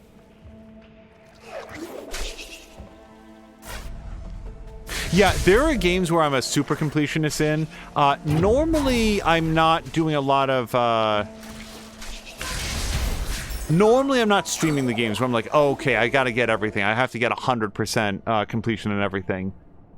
And to the extent when I am, it'll be something like Assassin's Creed Odyssey, where I'll actually pursue a lot of the 100% completionism off camera. Like, I'll finish the main story and then, like, go back and get all the stuff that I missed. That would be interesting to get. It feels like it's a very long way away right now. Whoops.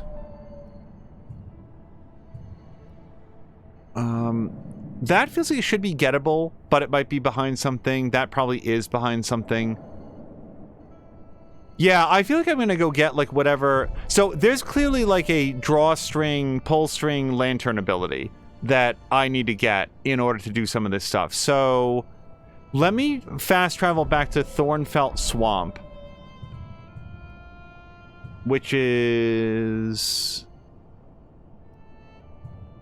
Oh, actually, no, that is where I am. Okay, so no, new plan. Don't fast travel back to where I'm standing.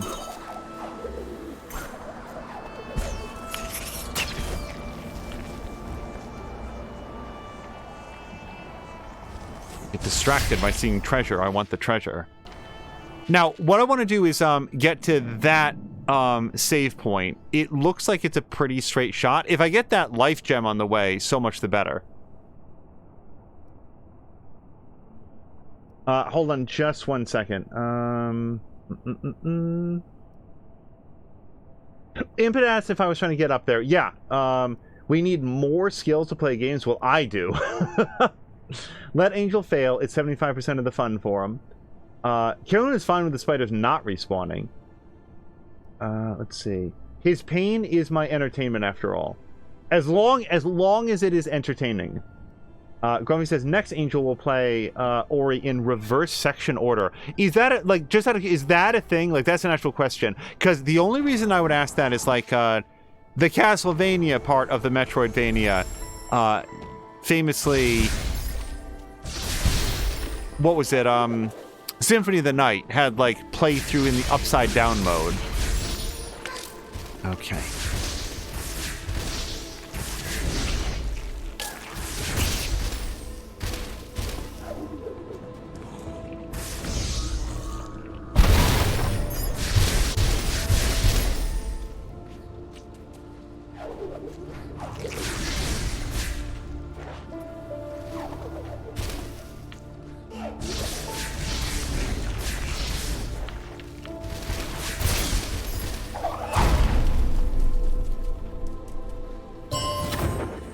Okay, so did I start this? Guys, I think I started this session with 6 health pips, and now we're up to 10. That is pretty significant, and I'm very happy about it.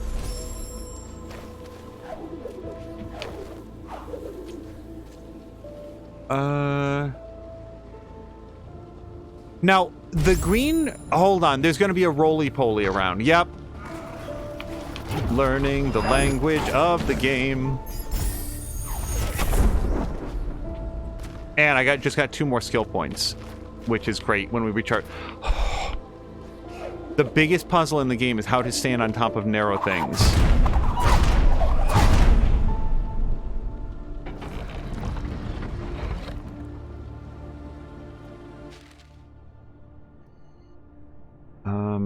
I'm not sure if that unlocked that section there or this section up here, but either way, we will head up further. And yeah, I can think of no reason not to save it. So, Grumpy or Imp or whoever... Okay. Oh, I see I've got a new friend to make. What other changes do you guys know that was made in Definitive Edition? I just sort of like assumed it was like support for 4K resolutions or like improved lighting or something. I didn't realize that they added like gameplay sections.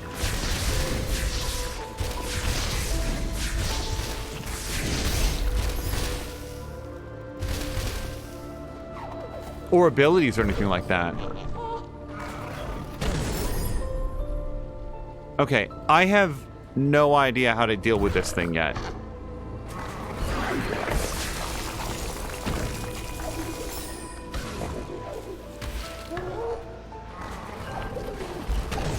Okay. When these guys are respawning, I feel like usually that's a pretty good sign that you need them for something.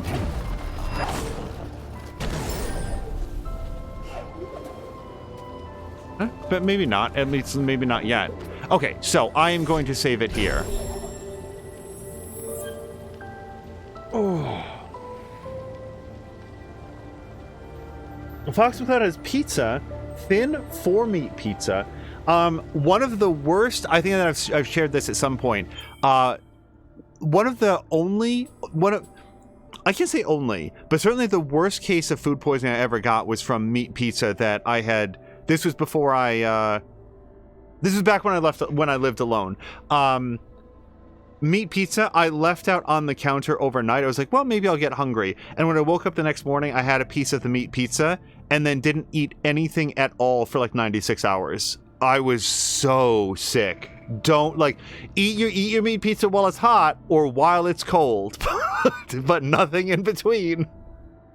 Or, sorry, hot, cold, or new, but definitely not old and out on the counter, lukewarm in the middle of, like, late summer. It doesn't go well. Oh, it was so not funny at the time. So, energy markers on the map, and then our final thing is, oh, look at that! I swear to God I didn't preview this. Look at, allows Ore to see through walls to find hidden areas. Well, damn. Like, that makes me wonder if that was added from the Definitive Edition. Put that into Tunic, please. Ultra Split Flame. 4 targets at once, yeah. Alright, well, I want Rapid Flame more than tongue can tell, so we're gonna grab that. And then I'm gonna save it. Save. Hold on. What is the save button? X. Ronan said that would kind of ruin Tunic. I'm saying like a late game ability. I'm not saying that the game should start it. I'm saying that so that you should start with it. I'm saying that like beyond a certain point in Tunic, like I can actually probably think of the point in Tunic where I would say now is a good time to unlock that, because there reaches points in Tunic where you're just like, I know there's a path to get to where I want to be, but I can't find it, and I can't find an alternate path. Tunic is such a good game. Like, Tunic is so good for, like, 85% of it, and then that last 15% feels like Andrew Shouldice is just, like, kicking you in the knee. And you say that you ate at cold or room temp. Food poisoning or food will get bad to the extent that it would be unedible in most times. Yeah, no, it was room temp. Like, I left it on the counter. Learn from my mistake, kids. Don't do that. Because the thing is, I've had all sorts of other pizza, like mushroom pizza and cheese pizza and probably something else, that it was never an issue. I just don't usually eat meat pizza, and there were 2 pieces left. Thank God I only ate one of them. Yeah, don't do that. I've cooked several pizzas, says Imp, in different country styles. Innertooth is saying, I had bad food delivered once, and it was pouring from 2 ends for a day. Never ordered from them again. Turned out they just had new owners that don't know how to use food. I can guess what you were thinking too. Hold on. Imp is saying, and you say that it was Europe food poisoning. Sorry, I'm just reading through. Trust me, I've cooked several pizzas in several different country styles. And then Inner Tooth said, oh, Ronan was saying, I can guess what you are thinking too. So anyway, this was where I was going to wrap on Ori. I like to end when we're going to go into a new area. I did the same thing with Fist. So it's like, okay, when we start up again, it's that way and we're going to do story stuff. So that feels like a good place to call it for Ori. This was... Like, I feel the need to reiterate, this game is really good. Like, I'm very much enjoying it. One of the things that I like about it is that it is incredibly lethal, but it respawns you instantly. Like, not even a press A to continue, you're just, boop, you're right back into it. And if where you are is back a ways, then at least in my experience, that's my fault. I didn't put down the save point, which I can do at almost any point. So the game is very challenging, but it's not unfair. And I want to keep saying that because you will sometimes hear me express frustration at my inability to continue or my lack of skill. And there's something about the directionality of the double jump or the wall jump or like the precision of the controls where I'm just not as on point with it as I have been with other games, including Fist that I just played. When I wanted to land on something on Fist, I landed directly there. I had a different issue with Fist where sometimes my special abilities would go in 180 degrees the wrong direction. Again, I feel like that's a me problem more than a game issue. I don't think my reflexes have soured that much in the last 10 days. So there's something about the movement in Ori that's a little slippery. Whether that's me, whether that's input lag, whether that's something else, but I alternate between like, man, this game is super tight, and then it's like super specific tasks, like land on top of this narrow beam that I continue to struggle with, and I'm willing to own that, like, I'm just bad at the controller. Sure, we'll go with that. Because in every other way, I am very much still enjoying this game. Introduce is saying, by the way, Auspicious Angel, I cannot find the part where I talked about having fun in games. If you were to look in chat, like, I'll go see if I can find it, Intertooth. If only I can remember exactly which day it was. Because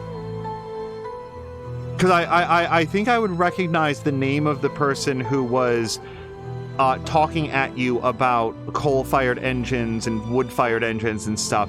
And then usually the chat is archived. I'm going to go see if I can find that, because I liked it a lot. Cooking is my passion, gaming is my hobby, says Imp, but making money and traveling is my passion. The sentence doesn't make sense in a way, but that's all right. I don't make sense. Anyway. Well, no, I understand. Like you like cooking, earning money, and then traveling. That sounds like a lot of fun. Hangover pizza. Hangover Taco Bell is also really good, by the way. I need to stop streaming, but I don't drink. I have heard from multiple people who do that if you're not feeling good the day after, Taco Bell is fast, cheap, and it's not greasy. At least unless you get something like loaded with cheese. But like a nice bean burrito or something nice and neutral, pretty good. Okay, so wait, Foxconn was saying stream it ? To Imp. Oh, I'm going to try to play Fist next week, actually, says Imp. I liked it a lot. I found parts of it, especially like the boss battles, extremely challenging, but like this, extremely fair. Like, I had a great time in Fist, and I'm having a great time in this. And for, like, it's weird how they feel like very different games, even if structurally they're so similar. Mechanically, they're very different. Oh, and, well, I'll let you discover Fist by yourself. I have other feedback about Fist, but I had a good time with it. Any tips when I play it? Honest. So I would say use a controller. I feel like that's a safe bet for Metroidvanias. And B, I did not get very much out of the story. Mechanically, I really enjoyed playing the game. The story is a big noisy mess, and like just sort of like take it in stride and it's fine. It doesn't have this sort of like heartfelt beauty of Ori. nor does it have much of anything, but it's a very fun game for what it wants to be. Okay, let's go jump out, and we're gonna find somebody to raid. I may or may not be back later today. If I am, it would most likely be a comparatively short stream of something like Anno or Oxygen Not Included, something a little bit, you know, I don't know, like lighter and more relaxing. So let's go find somebody fun to raid. And thank you to Samalander as well. And for all of you hanging out here, I really appreciate it. And we will see you either later today or tomorrow. Until then, I hope you have a great day.